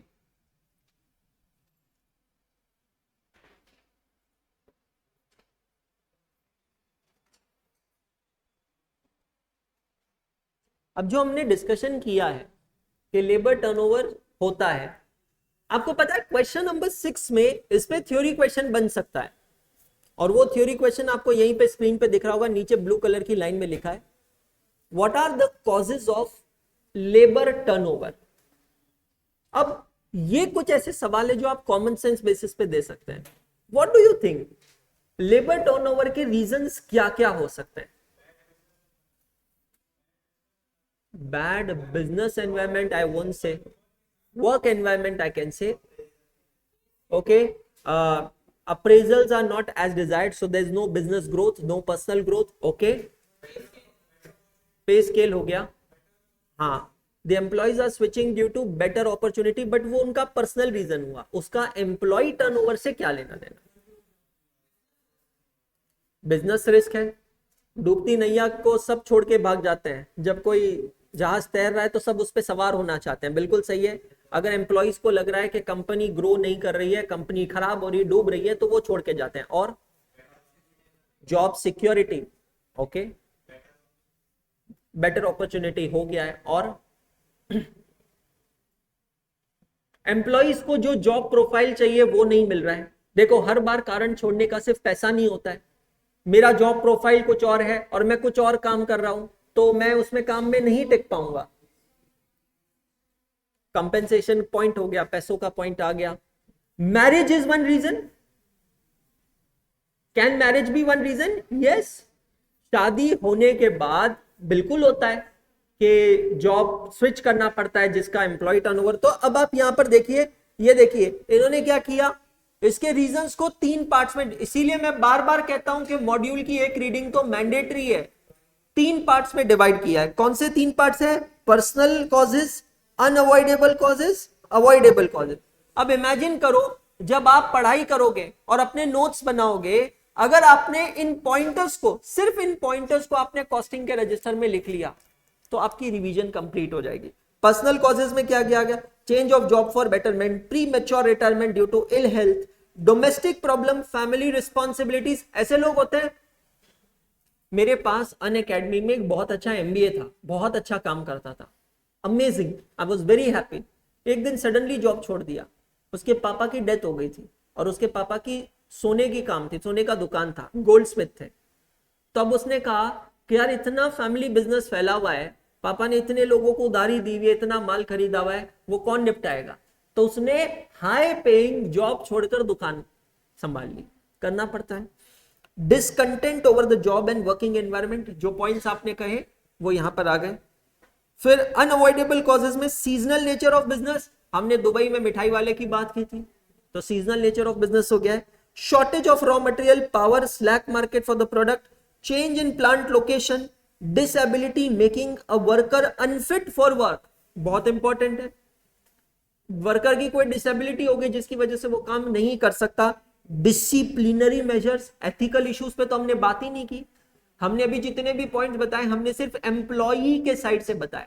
भैया रेजिग्नेशन और टर्मिनेशन में फर्क होता है, नहीं पता तो मेरा वीडियो जाके देख लेना, पता चल जाए। रेजिग्नेशन का मतलब होता है जब एम्प्लॉई खुद छोड़ के जाता है। टर्मिनेशन का मतलब क्या होता है? जब एम्प्लॉयर एम्प्लॉई को निकालता है। तो डिसिप्लिनरी मेजर भी तो हो सकते हैं। मैं आपको बता रहा हूं, आप आर्टिकलशिप भी अगर अच्छी बुक से करेंगे, अच्छी ऑफिस से करेंगे, लेट मी टेल यू, हर एक ऑफिस सेक्सुअल असॉल्ट को लेकर बहुत ज्यादा स्ट्रिक्ट है। मैं आपको अभी बता रहा हूं, किसी भी वर्क प्लेस पे किसी भी तरीके का सेक्सुअल मिसबिहेवियर टॉलरेट नहीं होता है। तो खुद को संभाल के रखना बहुत जरूरी है ये। और आजकल मैं आपको बता रहा हूं लॉज ऐसे बन गए, अब मुझे नहीं पता इसको अच्छा कहूं या बुरा कहूं, मतलब मैंने कहीं पढ़ा था कि आप बिना किसी को टच किए भी सेक्सुअली अब्यूज कर सकते हो। विजुअली सेक्सुअली अब्यूज, ये भी चीज होती है भाई साहब। मतलब आज तक तो लगा था एनएसपी तो हो सकती है। आप पॉइंट समझ रहे हैं? मतलब अपने इरादे और इंटेंशन बहुत साफ रखो। समझ में आया? तो ये भी एथिकल इश्यूज हो सकते हैं। अरे भाई साहब, आपने कंपनी के सीईओ के साथ आपके आइडियाज मैच नहीं हुए, आपने अपने आइडियाज रखे, स्ट्रांगली रखे, वो भी डिसिप्लिनरी इश्यूज बोलकर आपको निकाल सकता है, कुछ भी कर सकता है। फिर तीसरे आ गए avoidable causes, dissatisfaction with job, remuneration, hours of work, working condition etcetera, strained relationship with management, जो मैं अभी आपसे कह रहा था सीईओ की बात, सुपरवाइजर्स और fellow workers, lack of training facility and promotional avenues, lack of recreational and medical facilities and low wages and allowances. तो अब आप समझो, हर क्वेश्चन की तैयारी नहीं की जा सकती है, पर आपको जो मैं क्लास में एक्सप्लेनेशन देता हूं, इन एक्सप्लेनेशन के बेसिस पर आप आंसर्स दे सकते हैं। तो खुद को काबिल बनाना है। पर एक रीडिंग मॉड्यूल की मैंडेटरी है, मैं अभी भी सबको बता रहा हूं, कोई भी सब्जेक्ट क्यों ना हो, you must read module at least once. Index में पोस्ट करेंगे 17 एंड 18, 19 इज योर होमवर्क। हम लोग अभी कर रहे हैं question number 2020, 19 is one of your homework.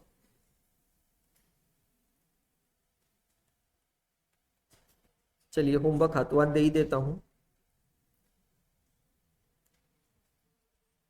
14 कर लीजिए, थोड़ा सा चैलेंजिंग होगा बट मजा आएगा।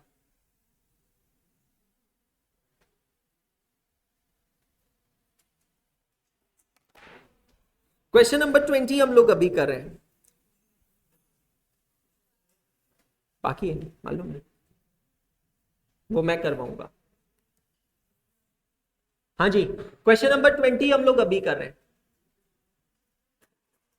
The management of BR Limited is worried about their increasing labor turnover in the factory, and before analyzing the causes and taking remedial steps, they want to have an idea of the profit foregone as a result of labor turnover in the last year. एक important word यहां पर pickup करता हूं, highlight कीजिएगा, profit foregone. What is the meaning of the word profit foregone? Labour turnover की वजह से मैं जितना प्रॉफिट कमा सकता था उतना मैंने नहीं कमाया. क्या मैं इसको यहां पर लिख सकता हूं, अपॉर्चुनिटी कॉस्ट? भाई देखो यार, अगर धंधे में बिजनेस में सब कुछ सही रहे, सब कुछ स्टेबल चले, तो आपको लर्निंग कर्व का बेनिफिट मिलता है एम्प्लॉयर को. मतलब वो एम्प्लॉय फिर फटाफट जब काम करता है तो आपका धंधा फास्ट बढ़ता है. नया एम्प्लॉय आएगा, वो ट्रेन होगा, वो कस्टम होगा, यूज टू होगा, उसको टाइम लगेगा. तो पुराने एम्प्लॉय की वजह से आप जितना कमा सकते थे और आप नहीं कमा रहे हैं, वो है आपकी opportunity cost. Last year, the sales amounted to rupees 83,03,300 and the PV ratio was 20%. Marginal costing में हम लोग पढ़ेंगे, बट अभी के लिए समझना, PV ratio profit volume ratio से हमें मिलता है कंट्रीब्यूशन. तो हमारा जो सेल था वो था 83,03,000 और उसका पीवी रेशियो 20%, मतलब उसका 20% मेरा क्या है, कंट्रीब्यूशन. अभी के लिए लेमैन लैंग्वेज में समझ लेना, कंट्रीब्यूशन का मतलब एक तरीके से ग्रॉस प्रॉफिट. ठीक है. The total number of actual hours worked by the direct labour force was 4.4 lakh hours. मतलब 4,40,000 आवर्स एक्चुअल काम हुआ है as a result of the delays by the personnel department. What is the meaning of personnel department? Underline करके लिखे HR. तो HR department की तरफ से डिले हुआ है to fill up the vacancies. मतलब हमारे यहाँ पे वैकेंसी क्रिएट हुई और एचआर ने उसकी वैकेंसी को फिल किया, नए लोगों को ढूंढा, इंटरव्यू लिया, इसमें समय लगा और इस डिले के वजह से 1 lakh potentially productive hours were lost. What is the meaning of potentially productive hours? अगर वो डिले नहीं होता था और एम्प्लॉइज टाइम पे आते थे तो 1 लाख घंटे और काम हो सकता था. Potential productive hours. याद हो तो ऐसा ही एक शब्द हमने अकाउंटिंग स्टैंडर्ड 20 में सीखा था, पोटेंशियल इक्विटी शेयर्स में. Potential equity shares are those instruments which today are not equity shares but which has potential to get converted into equity share. और उदाहरण मैंने आपको दिया था, याद कीजिएगा, कि आप अपनी गर्लफ्रेंड को मम्मी से मिलाते हैं, समझ में आ रहा है, तो वो क्या हो गई, पोटेंशियल बहू हो गई मम्मी के लिए, होने वाली बहू. Potential equity share, diluted equity share के कंसेप्ट में देखा था, अकाउंटिंग स्टैंडर्ड 20 में हमने पढ़ा था. तो कुल मिलाकर बात यह है कि 4,45,000 घंटे काम हुआ है और 1 लाख घंटे काम हो सकता था अगर एचआर डिपार्टमेंट की तरफ से ये वैकेंसीज जल्दी फिल हो जाती थी. तो the actual direct labour hours lost, the actual direct labor hours included 30,000 hours attributable to training of the new recruits, out of which half were unproductive. मतलब 4,45,000 जो घंटे हैं एक्चुअल आवर्स, उसमें से 30,000 घंटे ऐसे हैं जो हमने नए एम्प्लॉइज को ट्रेन करने में लगाए. अब ऑब्वियसली पूरे के पूरे ड्यूरेशन वेस्ट नहीं होता है, उसका आधा मतलब 15,000 घंटे क्या हो गया, अनप्रोडक्टिव हो गया. क्या हो गया, अनप्रोडक्टिव. अपने दिमाग में बस चीजों को पार करके रखना, जो अनप्रोडक्टिव है वो मेरी कॉस्ट है, जो प्रोडक्टिव है वो कॉस्ट नहीं है, लेकिन जो प्रोडक्टिव हो सकते थे और नहीं हुए वो मेरी अपॉर्चुनिटी कॉस्ट होगी. ठीक है.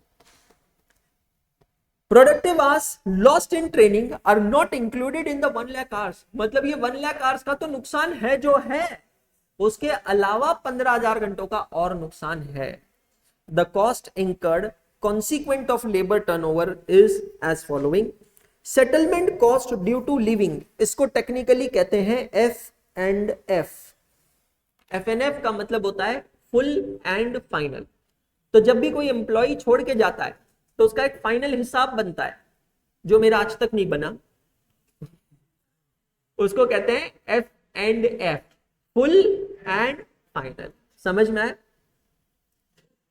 सपोज कोई एम्प्लॉय आज छोड़ के जाता है 16 जुलाई को, ध्यान से समझना, तो उसको जुलाई महीने की सैलरी बाकी एम्प्लॉयज की तरह 1 अगस्त को नहीं मिलेगी, उसको थोड़ा लेट मिलेगा, 15 दिन से लेट होता है. क्योंकि फिर फाइनेंस डिपार्टमेंट बैठ के उसका कैलकुलेशन करता है, क्योंकि इसके बाद ना उससे कुछ पैसा लेना है और ना ही उसको पैसा देना है। उसका leave encashment, gratuity, provident fund, ESI, अगर कुछ और रिकवरेबल है, एम्प्लॉय के पास कंपनी की एसेट्स होती है जैसे कि लैपटॉप एंड ऑल, तो कंपनी पहले वो जब्त करती है। आपने मेरे ब्लॉग्स में देखा होगा तो अनअकैडमी ने एक स्टूडियो सेटअप करके दिया था, उन्होंने पहले वो स्टूडियो रिकवर किया। समझ में आ रहा है? आपके पास अगर सपोज कंपनी का कोई पैसा है, जो नॉर्मली तो नहीं होता है बट सपोज है, तो वो रिकवर करती है। कंपनी ने आपको कुछ रीइंबर्समेंट्स करके दिए थे, उसके बिल्स आपने अभी तक नहीं दिए, तो कंपनी आपसे वो बिल्स रिकवर करती है। आपको कंपनी से अगर कोई पैसा लेना है, क्लेम करना है, तो वो आप कर सकते हो। इसका पूरा हिसाब बनता है और एक एफएनएफ स्टेटमेंट बनता है। स्टेटमेंट बनके तो मेरे को भी आया था, इसमें कोई दो राय नहीं, पैसा नहीं आया। तो ये एफएनएफ का जो स्टेटमेंट होता है ये कंपनी ने किया, और ये एफएनएफ कब होता है? Only on the event of termination और रेजिग्नेशन, मतलब सेपरेशन। कुल मिलाकर रिक्रूटमेंट कॉस्ट हमने इसके बारे में बात की आज। यार कोई भी कंपनी, आज हम भी एकाग्रता में एम्प्लॉइज को हायर करते हैं, हम एजेंसी के थ्रू हायर करते हैं, उस एजेंसी को 1 महीने की सैलरी हमें एज अ कमीशन देना पड़ता है।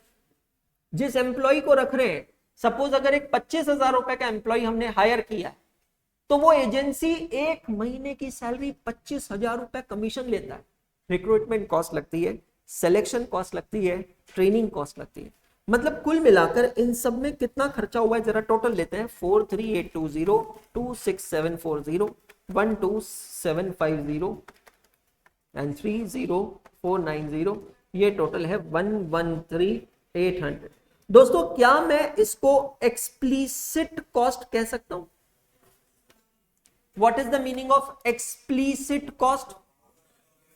जो एक्चुअल कॉस्ट इंकर हुई है, जो एक्चुअल कॉस्ट लगी। लेकिन अपॉर्चुनिटी कॉस्ट को मैं इंप्लिसिट या इंप्यूटेड कॉस्ट कह सकता हूं।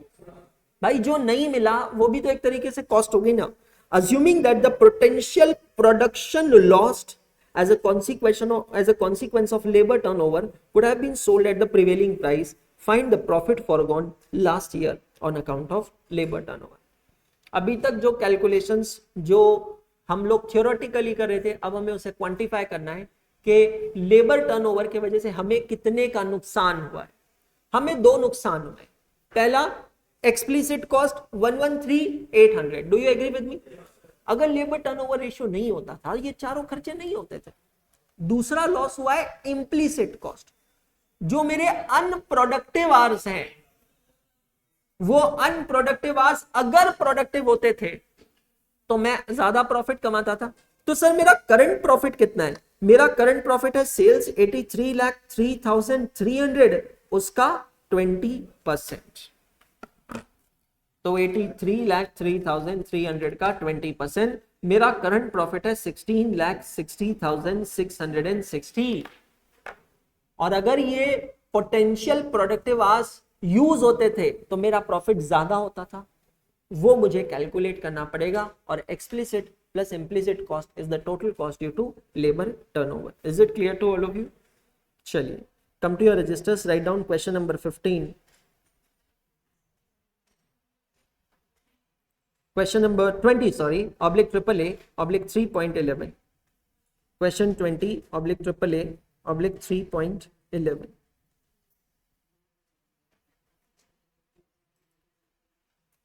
And write it down. Come on. Write it down.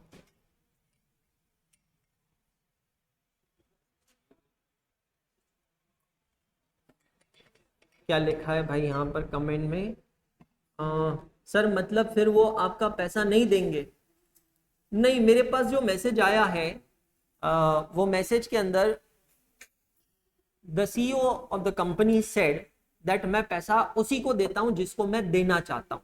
कोई लॉ और कोई कानून मुझे रोक नहीं सकता या मजबूर नहीं कर सकता है पैसा देने के लिए। तो जैसे सक्षम ने कहा, सही बात है, पैसा देना होता था तो अभी तक दे देते थे। तो पैसा नहीं दिया उसका मतलब देना नहीं चाहते।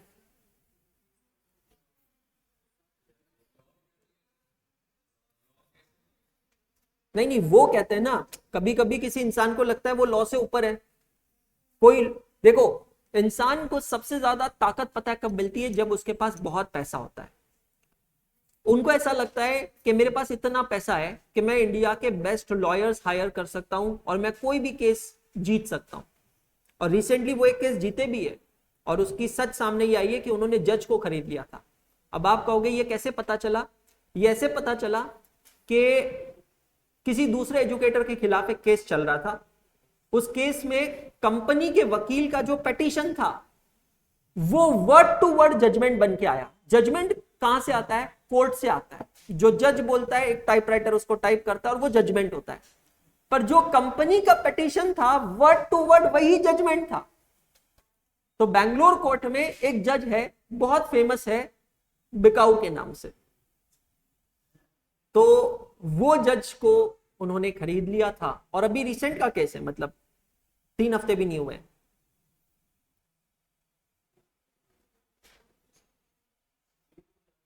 हाँ हाँ, तो वही हुआ है। अब वो एजुकेटर ने सुप्रीम कोर्ट का दरवाजा खटखटाया, नहीं हाई कोर्ट में जाते हैं पहले, हाई कोर्ट, सॉरी, पुणे। ये कमर्शियल कोर्ट का केस है, सबसे पहले नीचे होगा ना। अब हाई कोर्ट में, हाई कोर्ट ऑफ कर्नाटका में केस चल रहा है, वहां पर भी कुछ नहीं हुआ तो फिर सुप्रीम कोर्ट ऑफ इंडिया में जाएगा।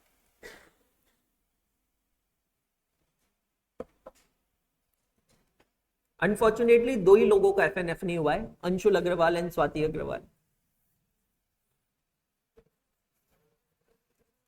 बाकी बच्चों को उनके रिफंड्स मिल गए, काफी बच्चों को मिल गए। काफी बच्चों ने कंज्यूमर कोर्ट में कंप्लेन की थी, दे टुक अ वेरी ब्रेव स्टैंड। जिन्होंने कंज्यूमर कोर्ट में कंप्लेन की उनको जल्दी पैसा मिला।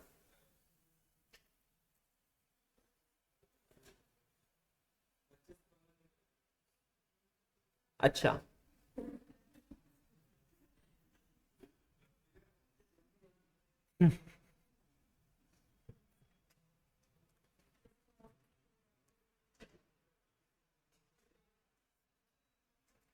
अभी अगली हियरिंग है परसों। आज 16 जुलाई, 18 जुलाई को अगली हियरिंग है कोर्ट में। नहीं सर,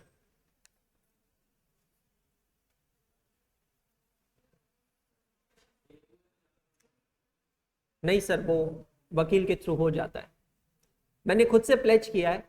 बैंगलोर में बहुत सारे काम अटके पड़े हैं जिसके लिए जाना है, बट खुद से प्लेज किया है कि कुछ टारगेट्स जिस दिन पूरे होंगे ना उसी दिन मैं अब बैंगलोर जाऊंगा, तब तक नहीं जाऊंगा मैं।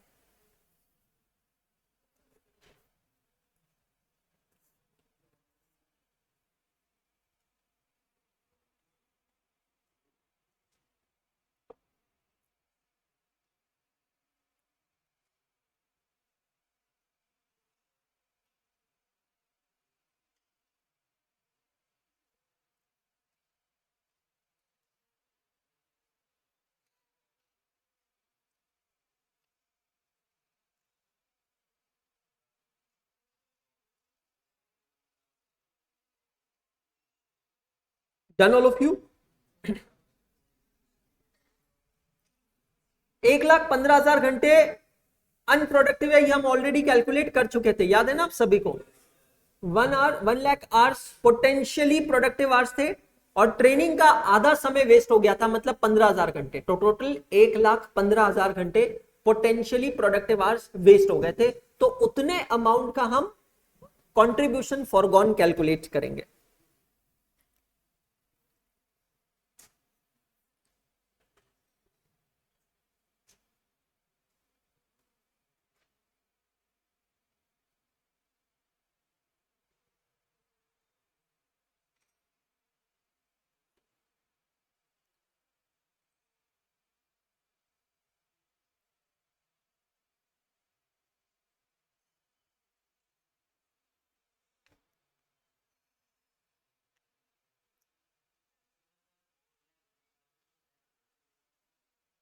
क्या? मैं एक्सप्लेन करता हूं ना।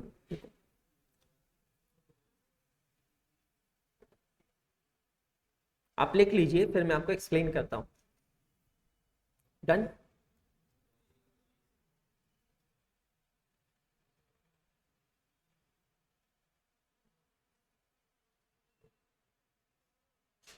हम सबके घर पे जो स्टूडियोज लगे थे, तो कंपनी की एक पॉलिसी थी कि अगर एजुकेटर चाहे तो उन स्टूडियोज को डेप्रिशिएटेड वैल्यू पे परचेज कर सकता है, जो कि मोस्टली एजुकेटर्स करते हैं, बिकॉज उसको निकालने के बाद ना आपकी प्रॉपर्टी ऑलमोस्ट पूरी डैमेज हो जाती है। आप मेरे व्लॉग्स में देखना, ऊपर सीलिंग पे लाइट्स लगती है, 9 लाइट्स लगती है, हर एक लाइट में 4 ड्रिलिंग्स होती है सीलिंग में, स्लैब में, तो 9 4 36 होल्स, मतलब इट्स एज गुड एज आपको पूरे रूम को प्रॉपर्ली रीपेंट करवाना पड़ता है after the studio is dismantled.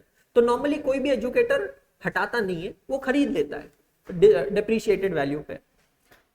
तो इच्छा मेरी भी थी, पर मेरा तो बात वहां तक पहुंची नहीं। आदर्श सर ने कहा था कि अपने अनअकैडमी के जो पॉइंट ऑफ कांटेक्ट थे, पीओसी थे, उनसे कहा था कि मुझे स्टूडियो परचेज करना है। उनको बहुत बुरी तरह मना कर दिया, आपको नहीं देंगे हम लोग, हम उतार के ले जाएंगे पर आपको नहीं देंगे। So there was a grudge, there was an ego. अच्छा, जतिन सर को तो सामने से ऑफर आ गया था क्या आप रख लो, हाँ, शेयर होल्डर। नहीं, वहां पे 2 टीम्स होती थी, तो जतिन सर जिस टीम में थे वो बड़ी, मतलब वो अपना बेटा था और हम सौतेले बेटों की टीम में थे। So it happened that way.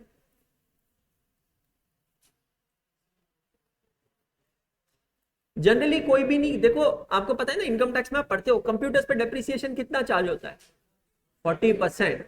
तो अब जो भी स्टूडियो में इक्विपमेंट्स हैं, they fall under the category of computer and equipments, तो 40% डेप्रिशिएट होगा। अब अगर एक एजुकेटर के पास सपोज स्टूडियो 2 साल भी रहा है, तो 100 रुपए का studio minus 40% first year, minus 40% second year, तो 100 माइनस 40%, 60 माइनस 40%, 36 ही बचा। मतलब 100 रुपए की चीज 2 साल के बाद डेप्रिशिएटेड वैल्यू 36 है, तो कंपनी आपको 36 में देती है और कोई भी एजुकेटर खरीद लेगा ना, क्योंकि आपका हाथ बैठ जाता है एक लैपटॉप पे, एक गैजेट पे, है ना। अरे यार, एक छोटी सी चीज है, कैलकुलेटर पे भी हाथ बैठ जाता है। फिर नई चीज खरीदोगे, अच्छा इंस्टॉलेशन अनइंस्टॉलेशन ये अलग हेडेक है। मतलब मेरे को अभी भी स्टूडियो लेना है, अब मैंने और निशांत सर ने डिसाइड किया हम खुद के खर्चे पे लेंगे, बट इसीलिए नहीं लिया मैंने क्योंकि मैं जल्दबाजी में जब इंदौर शिफ्ट हुआ था तो हमें जिस तरीके का घर चाहिए था वो नहीं मिला। तो अभी जो घर है वो 3 रूम्स का है, वहां पर स्टूडियो बना ही नहीं सकते। So now we are shifting to new home. We finalized it day before yesterday. We are shifting to new home. वहां पर जाकर मैंने और निशांत सर ने एक दूसरे से प्रॉमिस किया था कि भाई दोनों साथ में नया स्टूडियो खरीदेंगे। अब तो निशांत सर मेरा इंतजार कर रहे हैं कि सर जब आप नए घर में जाओगे तब हम लोग साथ में नया स्टूडियो सेटअप करेंगे। So it happens. चलिए आगे, छाप लिए सभी जने, करूं मैं explain? Okay, now that's very simple, understand. सबसे पहले तो हमने एक्सप्लिसिट कॉस्ट लिखी है, ये 4, ये तो समझ में आ गया। इंपॉर्टेंट है ये अपॉर्चुनिटी कॉस्ट निकालना। अपॉर्चुनिटी कॉस्ट मतलब मैं कितना कमा सकता था और कितना नहीं कमाया, उसको कहते हैं अपॉर्चुनिटी कॉस्ट। सबसे पहले मैंने निकाला कि what is my actual contribution earned during the year, 16,60,660। I hope it is clear to all of you. जो मेरा सेल्स है उसको मैं पीवी रेशियो से मल्टीप्लाई करता हूं। वैसे इसके साइडलाइंस पे बताऊं, अगर किसी को भी लिखने की इच्छा हो तो पीवी रेशियो का फॉर्मूला होता है contribution upon sales multiplied by 100। This is the formula for PV ratio. PV ratio for now it's like GP ratio, gross profit ratio. तो gross profit upon sales into 100, similarly contribution upon sales into 100। Now this 16,60,660 rupees what I earned, जो मैंने कमाया है, ये कुछ घंटे काम करके मैंने कमाया है, तो मैं उसको उससे डिवाइड करूंगा और मल्टीप्लाई करूंगा मेरे अनप्रोडक्टिव आवर से, तभी तो जाकर मुझे पता चलेगा कि मैं कितना पैसा कमा सकता था, मेरी इम्प्लिसिट कॉस्ट क्या है। वो कैसे होगा अब देखिएगा। क्वेश्चन कहता है कि total actual hours worked are 4,45,000। वैसे तो इस टेबल की जरूरत नहीं है क्योंकि सारे कैलकुलेशंस हमारे दिमाग में कि 4,30,000 घंटे प्रोडक्टिव है और 1,15,000 घंटे नॉन प्रोडक्टिव है। आई होप ये सबको क्लियर है, बट फिर भी मैं वापस एक्सप्लेन कर रहा हूं। Total hours worked are 4,45,000 hours, ठीक है, जिसमें से 30,000 आवर्स गए ट्रेनिंग के लिए, और बाकी के 4,15,000 घंटे जो हैं वो बिना ट्रेनिंग के प्रॉपर वर्किंग आवर्स है, मतलब उससे कोई फर्क नहीं पड़ रहा है। अब जो ट्रेनिंग के 30,000 आवर्स हैं उसमें से 15,000 घंटे 50% इज अनप्रोडक्टिव, 50% इज प्रोडक्टिव। तो अगर आप देखोगे तो टोटल प्रोडक्टिव आवर्स कितने हो गए? 4,30,000। I want you all to take this figure on your calculator, 16,60,660। What is this? Again I repeat, this is the actual contribution earned. पर ये कमाने के लिए मैंने कितने घंटे काम किया है? 4,30,000 घंटे। इसको डिवाइड कीजिए 4,30,000 से, मतलब for every hour I earned this much of contribution. Is this figure on your screen? 3.862। अब मैं इसको मल्टीप्लाई करूंगा 1,15,000 से। ये 1,15,000 क्या है? ये वो घंटे हैं जो प्रोडक्टिव हो सकते थे, पोटेंशियल प्रोडक्टिव आवर्स, पर प्रोडक्टिव नहीं हुए, इनटू 1,15,000। चेक करिएगा आपको ये फिगर मिली है क्या? This is my which cost? Implicit cost. दोस्तों ये वो पैसा है जो मैं कमा सकता था अगर मैं वहां रहता था, वो एम्प्लॉइज रहते थे, तो ये पैसा हम लोग कमा सकते थे, पर हम नहीं कमा पाए। क्यों नहीं कमा पाए? बिकॉज वो 1,15,000 घंटे जो कि पोटेंशियल प्रोडक्टिव आवर्स थे वो वेस्ट हो गए।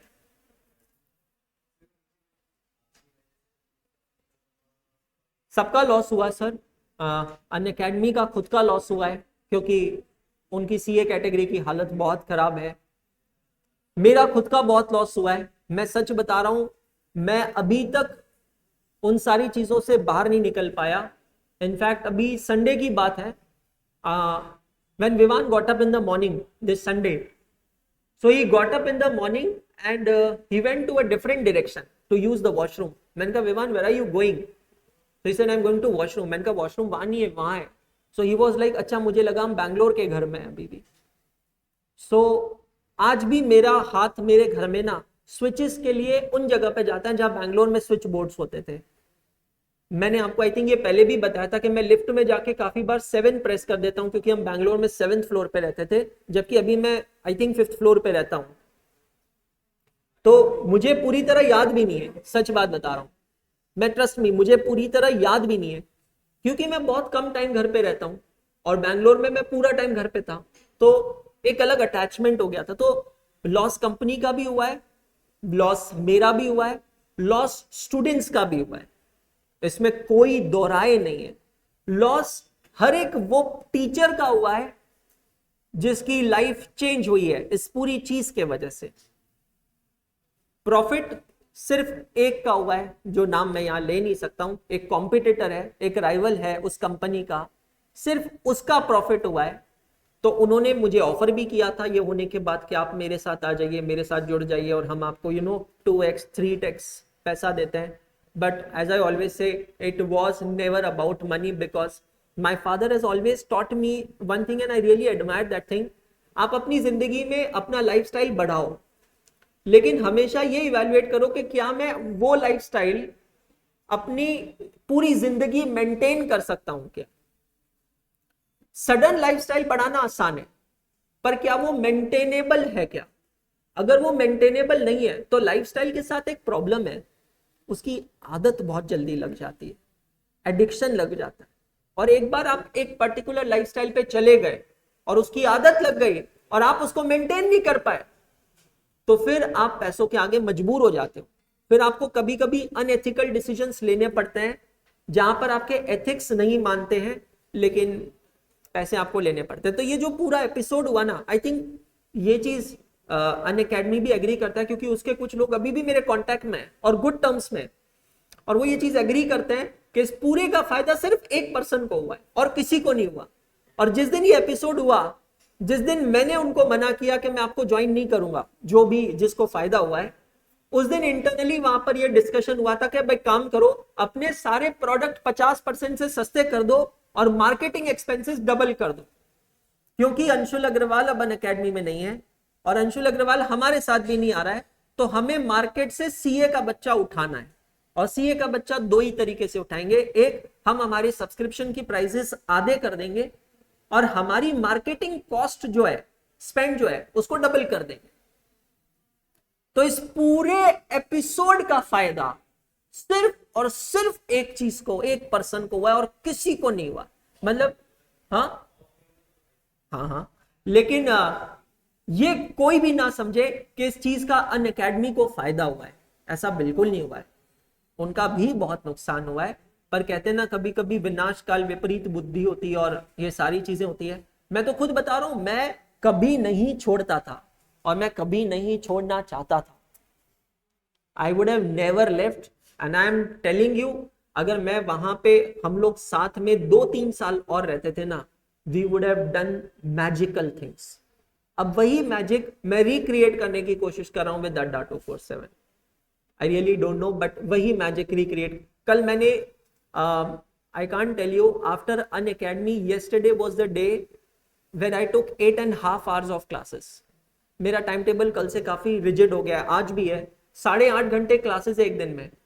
अच्छा भी लग रहा है और बुरा भी लग रहा है। बुरा इसलिए क्योंकि कल रात तक लास्ट क्लास जब ली थी मैंने 8:45 बजे, गला बिल्कुल बैठ गया था, खत्म। अच्छा पता इसलिए लग रहा है क्योंकि आई एम अ टीचर, मेरा काम पढ़ाना है। और कल मुझे वो वापस फील हुआ इतने महीनों बाद, क्योंकि बाकी झंझटें थोड़ी धीरे धीरे फेज आउट हो रही और वो ग्रेजुअली फेज आउट हो जाएगी। सो इट हैपन्स, बढ़िया। कभी कभी ऐसी चीजें होती है। अब हो सकता है माय मॉम टेल्स मी के शॉर्ट टर्म में आपको लग रहा है ये गलत हुआ है, लॉन्ग टर्म में आपको पता चलेगा कि शायद ऊपर वाले का कुछ और प्लान है, क्योंकि अभी उस कंपनी को लेकर बहुत अच्छी न्यूज नहीं आ रही है मार्केट में। वैल्यूएशंस कम हो गए हैं, बहुत सारे लोग छोड़ के गए हैं, निकाले गए हैं। परसों की न्यूज है, टीचर्स की भी सैलरी अब उन्होंने कम करना चालू कर दिया है। तो there is not too much positive news coming with that company. तो कभी कभी मुझे लगता है हमारे प्लान से बेहतर ऊपर वाले का प्लान होता है और उसने कुछ बेटर प्लान बना के रखा होता है। हमारे प्लान में था, हमारी डेस्टिनी में था कि हम लोगों को इस तरीके से मिलना है और 6 महीने का सफर साथ में स्पेंड करना है, जो कभी सोचा भी नहीं था। मेरे तो वाइल्डेस्ट ड्रीम में मैं इंदौर में पहली बार पिछले साल 27 मार्च 2023 को आया। मैंने मेरी जिंदगी में एमपी में कभी कदम नहीं रखा, जबकि मेरी बुआ एमपी में रहती थी, she is no more, but रहती थी, पर मैं कभी जिंदगी में एमपी नहीं आया। 27 मार्च को उज्जैन जाना था, मंदिर जाना था, इसीलिए पहली बार जिंदगी में इंदौर आया और इसी होटल में रुका था मैं, लेमन ट्री में। ये जस्ट ये जो यहां खिड़की से दिख रही है। वाइल्डेस्ट ड्रीम में भी तब डिस्कशन भी नहीं था कि ऐसा कुछ हो सकता है या ऐसा कुछ होने वाला है। वाइल्डेस्ट ड्रीम में